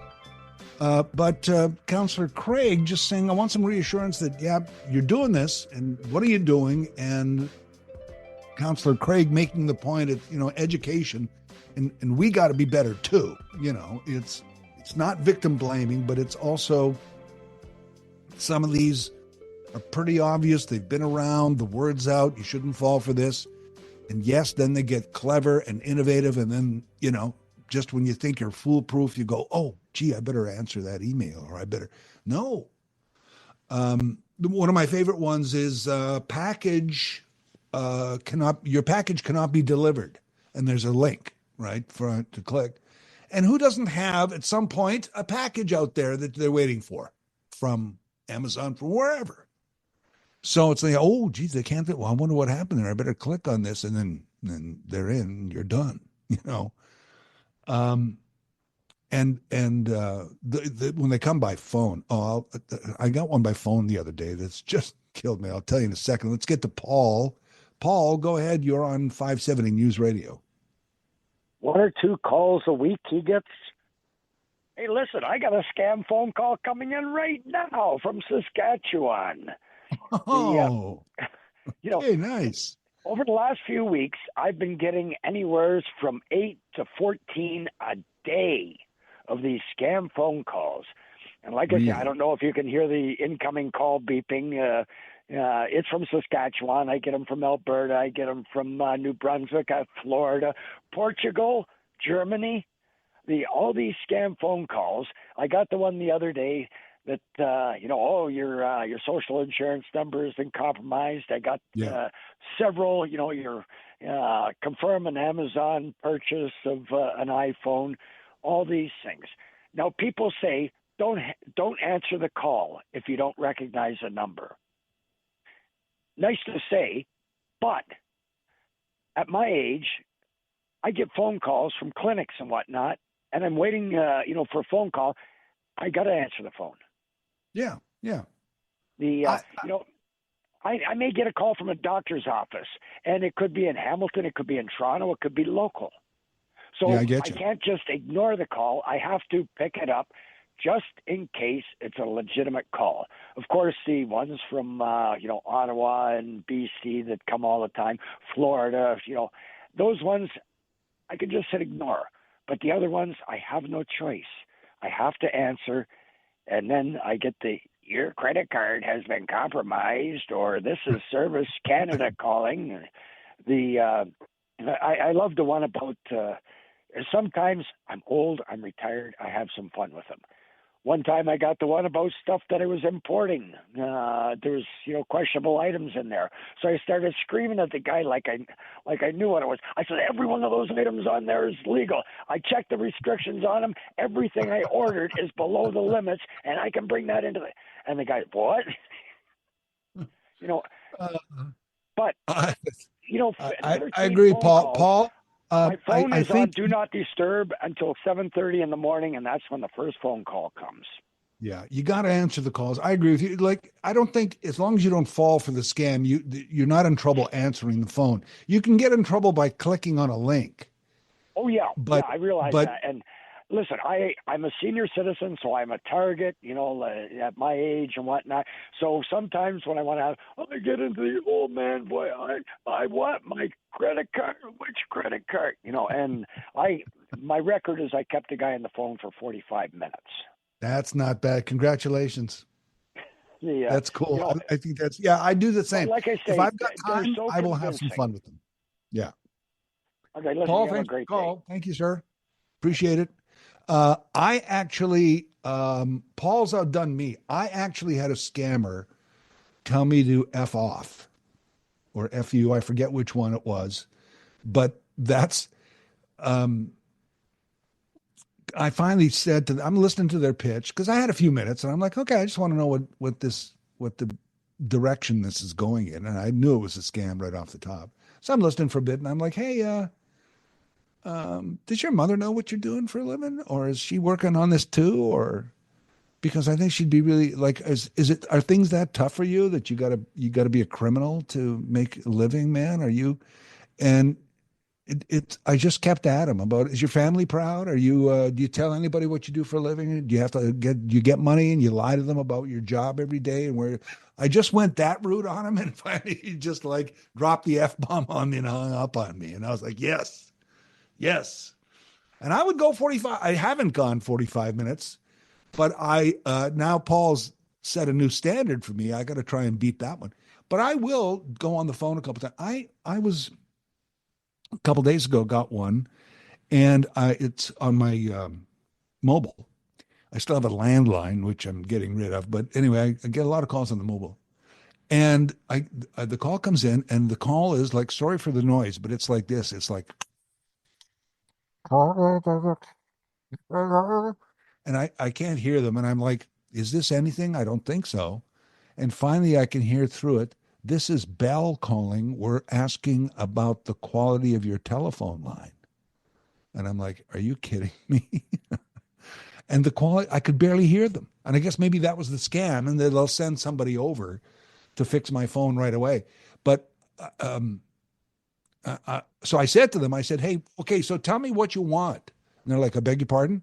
And I'm like, tell me what you want. What do you need? Do you need my credit card? Do you need my social insurance number? What do you need? Just tell me what you want. And they hung up because obviously I wasn't going to give to them. But yeah, you got to have at least a little, otherwise it's too frustrating not to have a little fun. More in a moment. This is 570 News Radio.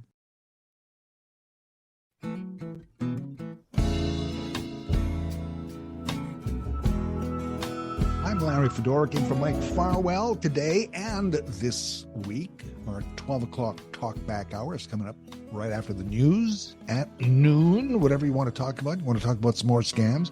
That's kind of been our theme this last half hour. Doug Craig joined us earlier. He's regional counselor for Cambridge, and he is one of the people just kind of waving the flag and saying, hey, we have to continue to talk about this and educate people about phone scams, in-person scams, online scams, all these fraudsters out there, because people do fall for them and they are underreported.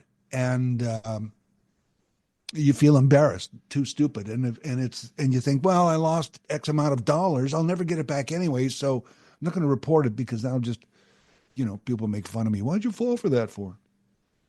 But there's a certain element to that on education. Let me be clear on education, and that why did you fall for that? Now, come on.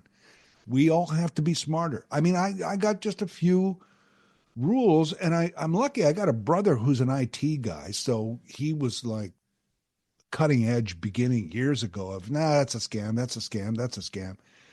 Because at the beginning, you're like, really? Bill Gates is going to send me a dollar for every... No. And that should probably be in the online scam hall of fame, that one, the Bill Gates one.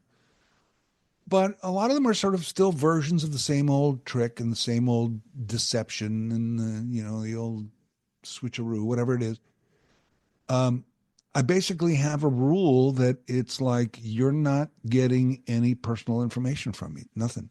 And if it's in person, it's like, sorry, my bank card's not coming out of my pocket unless it's because they can even compromise your card if you're using it at a legitimate place. If the place doesn't have, significant adequate security on their systems, they can still, in some cases, read your information. So I'm not a big fan of the tap. I don't trust the tap. I do it. I tap all the time, but it's the tap, really? It's like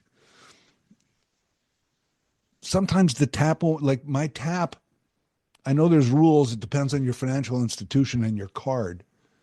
But if I go to 3 stores in a row, like across the street, by the 3rd store, the tap doesn't work. It's like, sorry, you got to insert your card and put in a PIN. I'm like, I still kind of like inserting the card and putting in the PIN. It's just this other factor of me physically entering my personal, private, nobody else knows this PIN into the machine rather than just a tap. I don't know. I realize it's very secure, and that's not what we're talking about here. We're talking about scammers and fraudsters. But that's my rule. It's like, sorry, the bank card has not come out. You don't know. I've seen even people at the LCBO. Could I ask for your postal code today, sir? And they go, no, sorry. Like they're that concerned that. And speaking of medical, Paul, our caller, was talking about getting calls from clinics and stuff, and he has to answer the phone because here's a thing they do. And I've been to a few doctors' offices and clinics and things like that over November, December. And I know, even when you go to the lab I'm here for blood work. Can you confirm your address, please? It's 131 Main Street, apartment 7. Yes. Is your phone number still 905? And I'm like, quiet. Can you just keep? They do that. They announce it. And here's all these, I'm sitting there in the waiting room looking at that person, and I know their address and phone number, and I'm like, well, I know you're not home right now, so why don't I just rush over to your place and rob your house while you're here getting your blood work done? It's anyway, a lot of different ways to be, these days worried about safety, security, and privacy. 12 o'clock Talkback Hour is next when we return on 570 News Radio.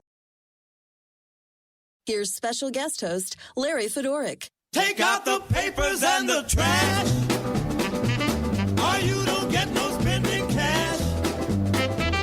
If you don't scrub that kitchen floor, you ain't gonna rock and roll no more. Yakety yak. Don't talk back. Just finish cleaning up your room. Yeah, you talk back in the 12 o'clock Talkback Hour. Let me repeat the numbers that you just heard, just in case you missed them. You should probably have them programmed in your phone, but okay.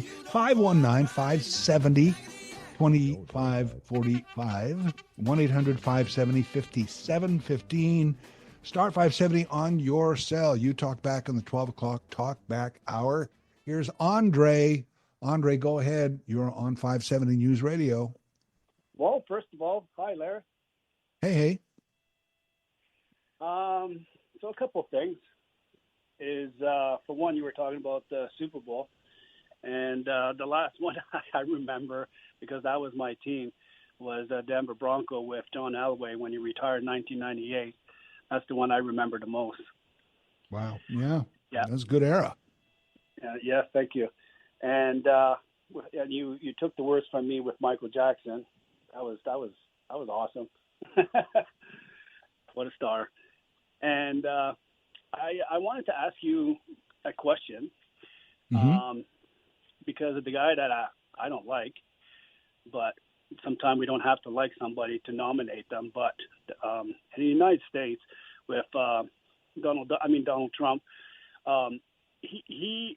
he said before he got pretty much elected that he would stop the war. And look what's happening right now. We don't hear now. Which war? All of them. Oh, okay. He would stop war. Okay, yeah. Right? And to me, that's no World War III, because, they were predicting that nowadays that World War III would be very soon and we'd be back to stick and stones, and, that's history or whatever you want to call it. But, sometimes, like people say, this guy is so powerful that it doesn't matter who he is, and especially with the people that surrounding him. Like he's got Elon Musk, who's like Iron Man, right? Technology, money. He wants to go on Mars, right? But I just give him kudos for believing and to stop the war for now. Because yesterday on a segment with the 101-year-old John, who was talking on the show, and he was fantastic. I don't know if you heard about it, Larry. I didn't hear it, but I heard about it. Yeah. Oh my goodness gracious, And like Mary said, he's got his head screwed up, and he's a really amazing, good example, good role model, and like he said, we're all people, right? And sometimes Donald Trump, well, most of the time he's a joker, but you have to take him serious. And to me, I have to say on this snowy day that I feel so blessed for all these people that could finally. Yes, they come back to something that's disaster or something. You can't replace that. But I came from a house fire, and humans are humans and things are things. And that's when you notice how valuable we are and how important we are. So just be kind to each other, and, it'll be hopefully a better life and a better – that's what I wanted to say, Larry. Better future. So, Andre, thanks for the call. Appreciate it, man. Thank you. The war in Israel's response to Hamas, there's a lot of politics there, and a lot of that was resolved with Anthony Blinken and the Joe Biden administration. So I realize that when it comes to Netanyahu, that Trump is a bigger ally, and that Trump is, not to say that he doesn't have connections and power, but a lot of that was resolved because of the efforts of Biden and Blinken, in my opinion. And Trump is taking some of the credit for that. And not to say that that the United States still isn't powerful, and therefore the president of the United States isn't a powerful person, and it's Donald Trump right now, and we'll see what'll happen. But, I mean, he was going to stop the war in Ukraine in the first 24 hours, and that's not changed. So I don't know about that. Here's Grant. Grant, go ahead. You're on 570 News Radio. Yeah, people get so bent out of shape with this big mouth Trump. All these, he wants to turn Canada into another strait. It would never happen. He does nothing but shooting off his mouth, and he wants to be a bully. I wouldn't be overly concerned with that. Like I said, he's a nobody to me. He got himself into a pickle with the law. He's a convict, so he really doesn't give a darn about the people. He wants to make it sound like I know what I want. I really feel sorry for the United States having this clown taking over the next 4 years. It's beyond me of how he was able to get in after being a convict, after picking his own judge. Like, if that was any serial killer, they would have locked him up. And so how is he any different? He's not. And the justice system failed, and they still don't give a damn. Like, I'm glad we don't got that clown around here. Well, we have one that's very similar, and he's leading in the polls right now. So, we have to be careful. But Grant, thanks for the call. I just, it's interesting. I think he has 2 years because this rare occurrence where one party controls the Oval Office, the Senate, and the Congress, is probably only going to last 2 years till the midterms. So there is some hope there that things will change. In the meantime, we have to be careful of the type of politics that is worldwide, not just represented by Donald Trump in the U.S., that is spreading worldwide and can be part of politics at a provincial and federal level in Canada, both of which we expect to be voting in the next days and weeks. So we'll pick it up there. On the 12 o'clock Talkback Hour, this is 570 News Radio.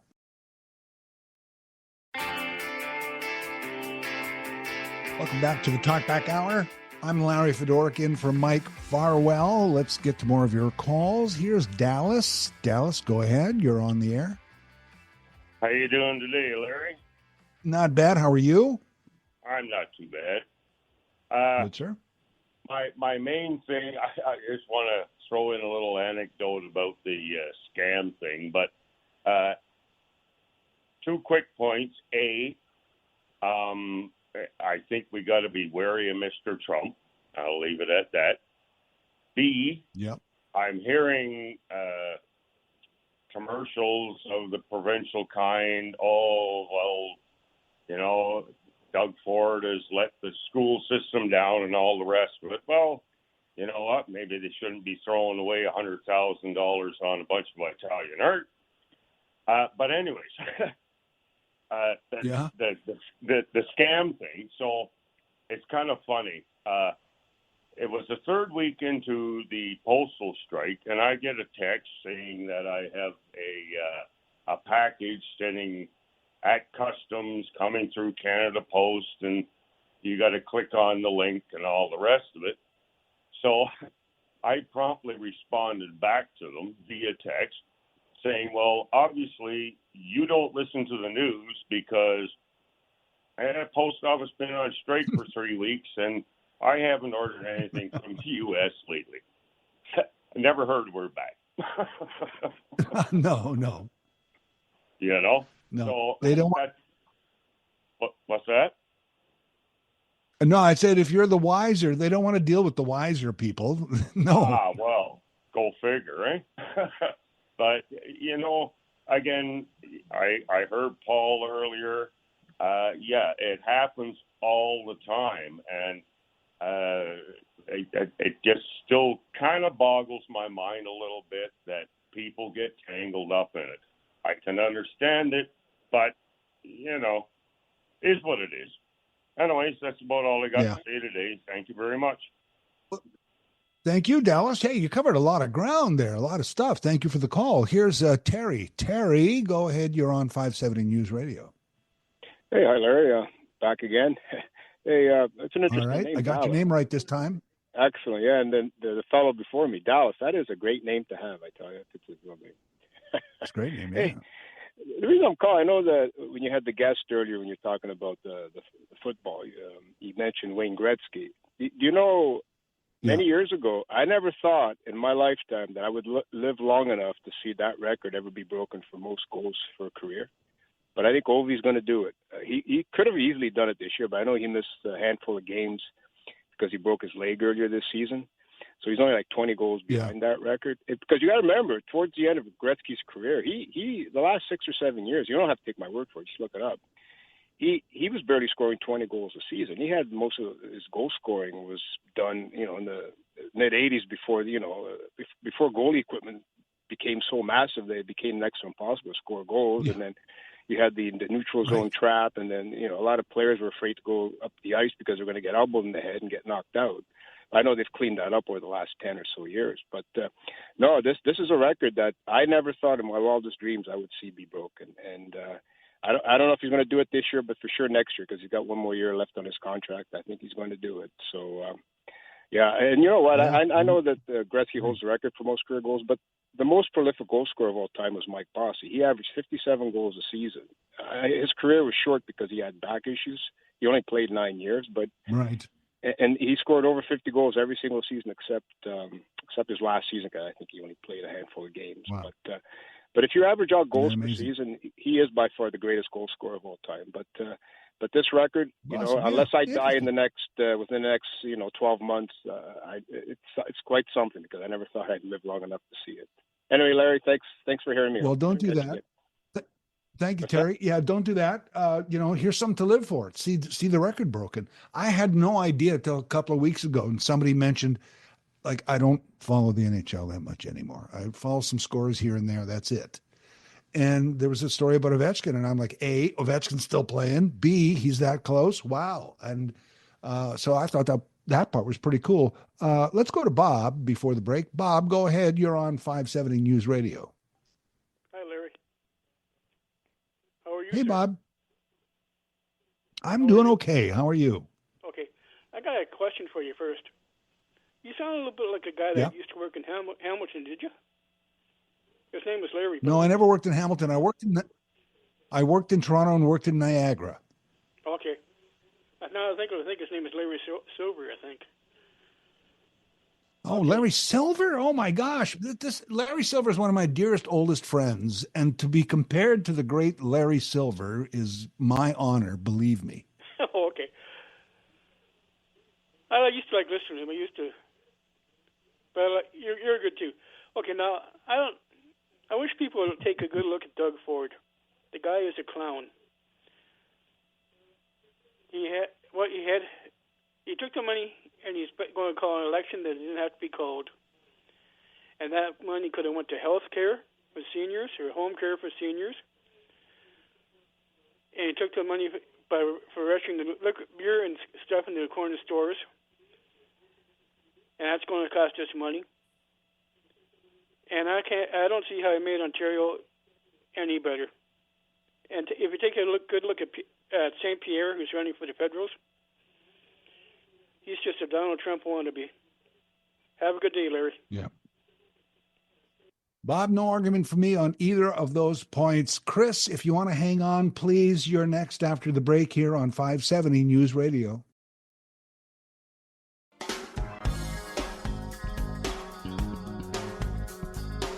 I'm Larry Fedoruk in for Mike Farwell, 12 o'clock Talkback Hour. We got a lot of calls. If I don't get to you before the news at the bottom of the hour, please hang on. We'll get to you right after.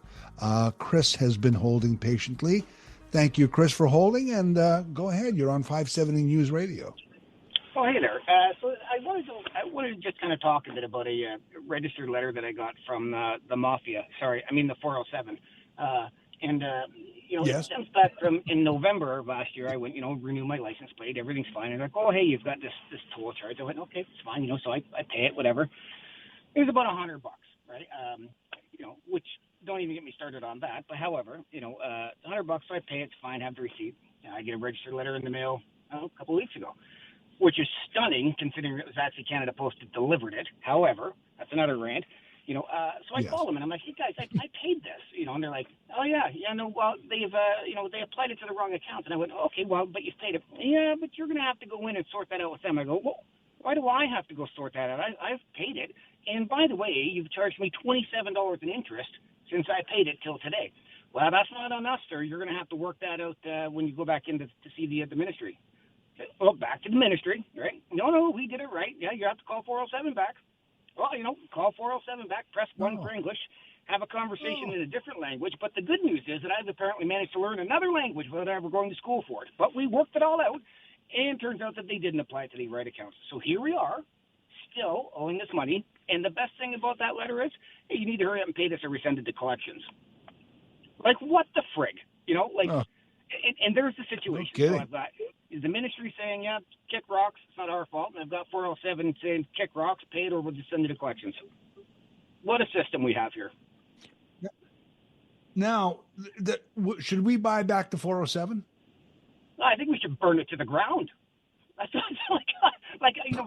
I'm 50 years old, but I seem to remember we already paid for that highway once, right? I don't remember ever there being a clause in there where they get to charge more money literally than the mob, right? Or here's your benchmark. If you are making more interest in robbing people more than a cash advance store, you're a criminal. And that's our 407 for you. There you go. Should we buy it back? Probably. You know, I bet we'd probably pay 10 times what it's worth, and I'm sure there'd be some sort of government scandal in that and money going missing. So I don't know. I don't know what the answer is. I'd duct tape on the license plate the next time I go down it. There you go, Chris. Thank you for the call. It's a great rant, Chris. And by the way, that's exactly correct. We sold it for $3 billion. It would cost us about 30 to buy it back. But that's kind of on the table now. It will be one of the discussions during the provincial election campaign, I'm sure. Tom and Mark, hang on. You're up next on the 12 o'clock Talkback Hour. This is 570 News Radio. Here's special guest host, Larry Fedoruk. And some great calls, some great feedback, some great talk back on the 12 o'clock Talkback Hour. Here's Tom. Tom, go ahead. You're on 570 News Radio. How are you guys doing today? I'm doing good, Tom. How are you? Good. Well, I'm good. I'm going to say that with Mr. Ford going to the Ontario General there to shut down Queen's Park, and now there's going to be so many bills left on the floor that it's going to leave a lot of unfinished business, particularly the Death to You Park bill for Mr. Jim McLeod here. So I really don't understand. Again, I just saw his press interview there. He really didn't seem to have a lot, some clear direction or clear answers on why he thinks he needs a clear mandate when he already has one. So unfortunately, we're going to have to pay for a $175 million election that was not really required. And there's a lot of other stuff going on that could be done. It's not going to get done. So do you think, Tom, because I'm sensing a lot of people feel this way, that we don't really need an election, but we're going to have one. So do you think people are not going to show up to vote? Well, there is a very good possibility. Yes, and the thing is that if he says that it's during his commercials, and that is, I listen to the people, I don't think you're really listening to the people. There's whether you have an election and you have a clear mandate, the tariffs are coming in no matter what. So whatever you're trying to say or tell us as citizens here, it does not make a lot of sense. You have a majority government. The opposition leaders are not going to object or put up a fight if you need to increase spending or stimulus spending to counter the tariffs that are coming in. So why are you really calling an election for what is really there? The threat's real. We understand that. And we understand that from a federal side and everything we've heard and seen, that there's measures and things in place now to act once February 1st happens. So why are we having an election? All this money that's being spent, and now we're also finding out that the $600 million that's going to be spent trying to get the right cost to get the alcohol, beer, and wines into corner stores. Here's another thing that didn't really need to happen. I'm with you on that, and it's interesting that if people don't show up to vote, and even less people show up than last time, then he gets in based on that. I wouldn't want to see that happen necessarily, but he might at least if he's going to get this mandate, let it be a lot of people voting.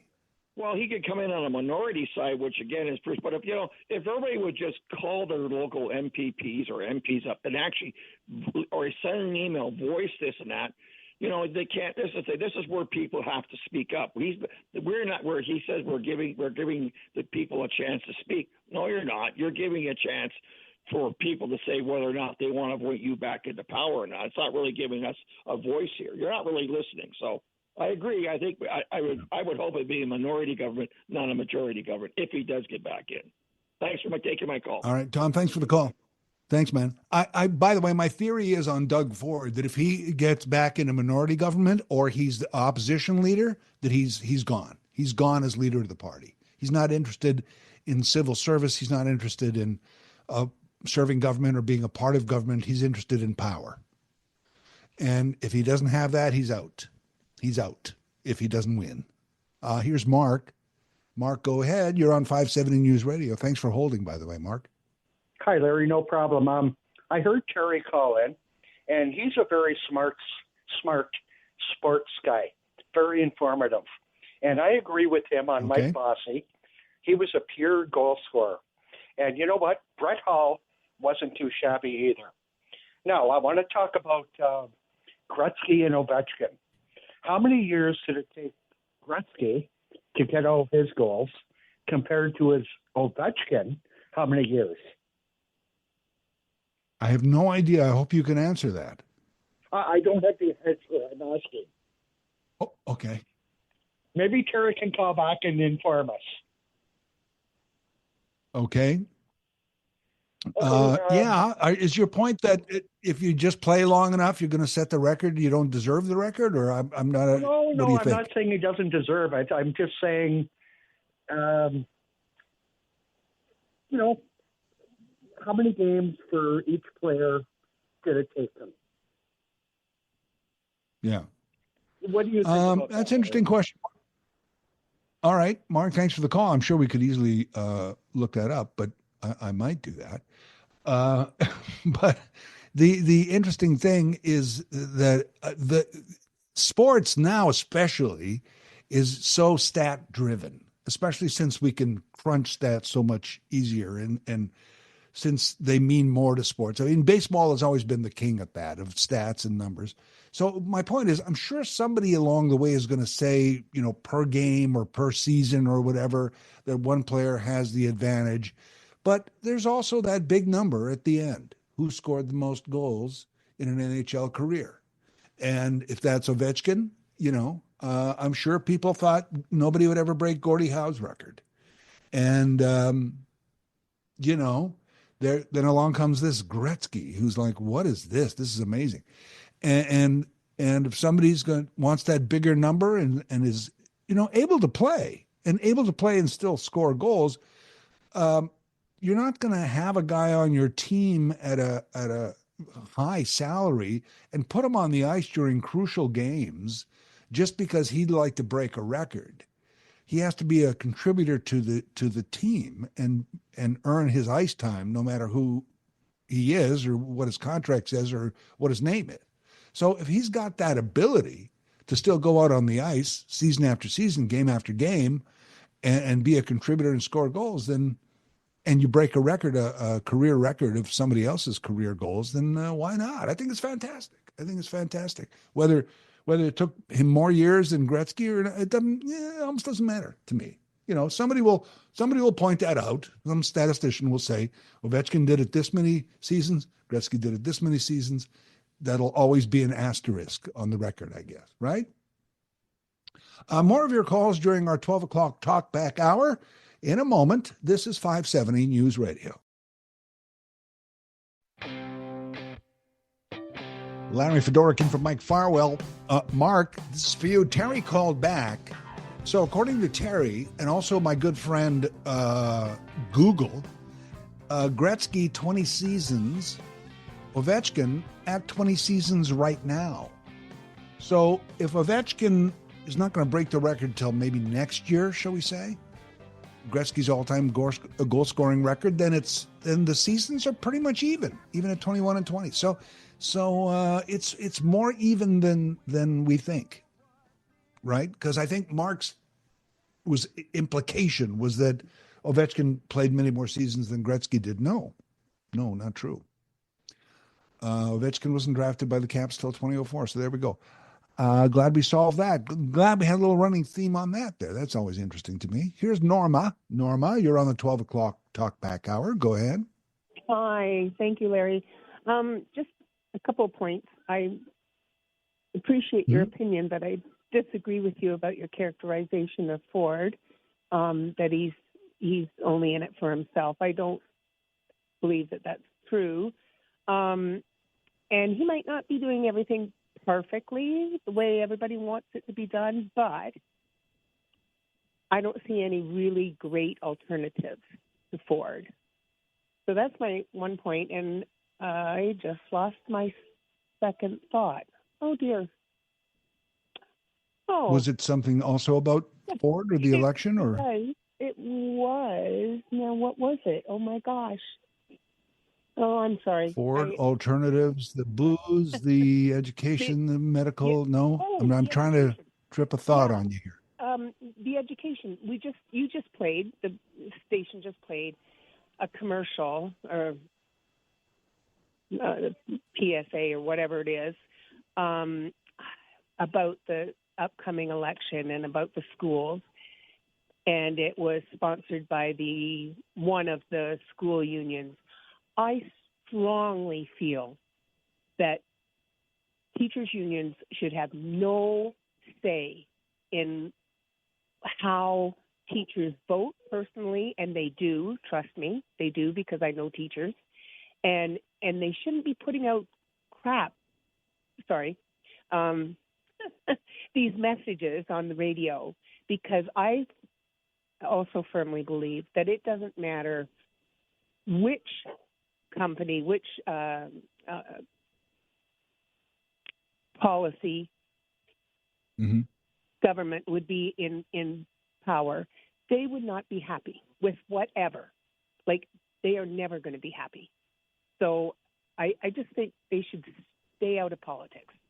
And thank you for giving me the opportunity to remember what I was going to say about that. Thank you. Oh, no, I appreciate the call, Norma. Thank you so much. We will disagree on Doug Ford, and I just want to clarify that nobody will care except me, but I'm going to say it anyway. Public service announcement is usually something we run as a public service at no charge.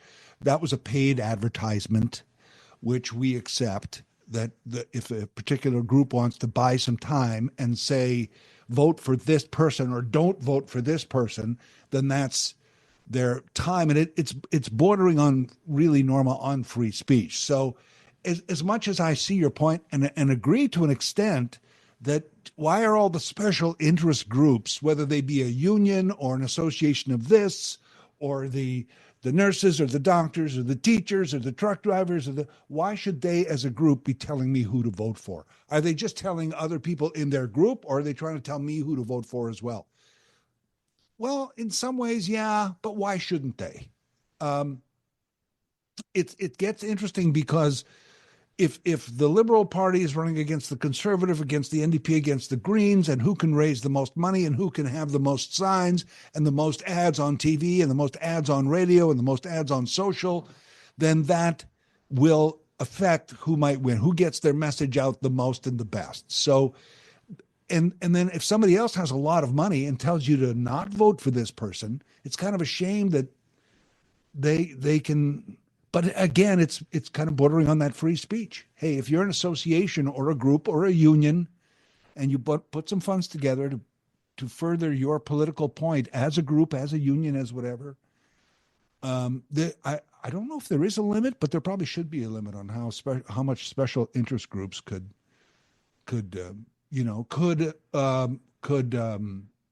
just an example, could Amazon buy some spots and tell you who to vote for? Because it might be to a business advantage for them. Not give money to a campaign, but run their own ads saying, vote for Doug or vote for Bonnie or vote for whatever. Could they? I see what you mean. When you hear ads from a third party, it is bothersome sometimes, I think. Don, go ahead. Don, you're on 570 News Radio. Good afternoon. It's interesting that you talk about ads, because that's why I was calling. I don't know why nobody has mentioned the fact that since about August, we've been bombarded on radio and television with ads that say, paid for by the government of Ontario, and they should add, for the benefit of the Progressive Conservative Party. Yes, it's true. And I will add that everybody does that, right? Well, I know they do, and all. Not that it makes it right. I'm just saying everybody does that. Yeah, before Kathleen Wynne's last campaign, they also did it. The Liberals also did it. But last I heard, they were spending somewhere between $9 and $12 million on these ads, which to make us feel good that we live in Ontario. I don't think we should be spending that kind of money for that. And as I say, I believe that it's just a campaign before the campaign for the Conservatives. That's about You're all. absolutely right. And I also don't think that we should have an election. I don't think it's necessary. That's There you my go. rant. I agree. Thanks. Don, thanks for the call. The only reason is because I'm not a Doug Ford fan. I don't know if you've caught on to that, but the only reason I think it's cool to have an election is,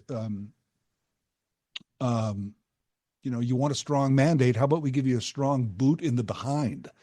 I wouldn't mind seeing this backfire on him, I guess, is where I lean on that. But yeah, it's the federal Liberals right now are running ads telling you about this carbon rebate plan that they have, which is an ad trying to downplay the carbon tax, which plays well for Poilievre. So everybody does it. Everybody uses the government money when it's close to an election or possible, because we know the feds are going to have one, or federally we're going to have one. Everybody spends the government money to kind of push their case a little bit, which is not right. We'll wrap up our 12 o'clock Talkback Hour in a moment here on 570 News Radio.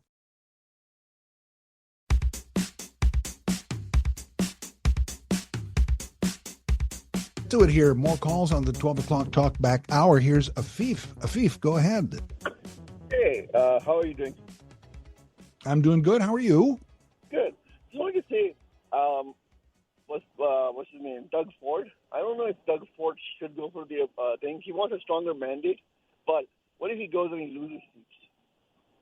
Like, he has 79 seats, as I've heard, I think, from somebody before. And what if he, goes there and then, starts losing seats and, ends up at, 65 or something like that? I mean, I'm 100% sure he's going to win, but what if he starts losing seats and then, basically he's gone? So he doesn't have the mandate anymore. Yeah.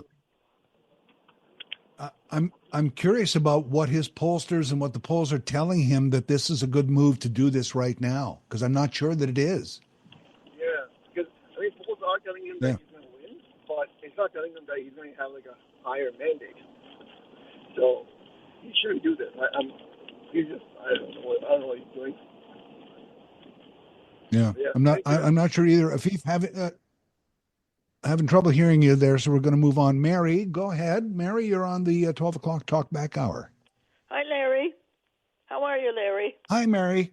Hi. I'm good. How are you? I'm good as it can get. Listen, Larry, and I called in about this to Mike.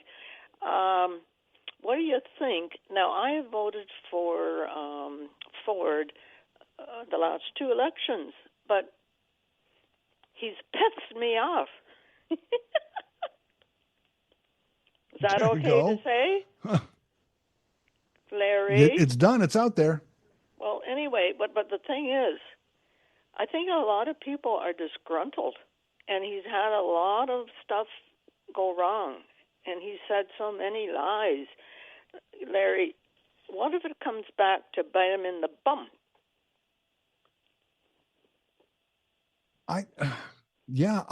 Mary, I'm going to let you go here because we're really tight on time, but thanks for the call. I think it might, and I don't think his handlers are telling him the right thing. I think it's a bad time, and I think we're getting the feedback already that it's not good to call an election right now. We're not interested, and that's going to hurt him. Thank you. I'm in for Mike Farwell all week. I'm Larry Fedoruk. We'll talk soon, and enjoy the rest of your day.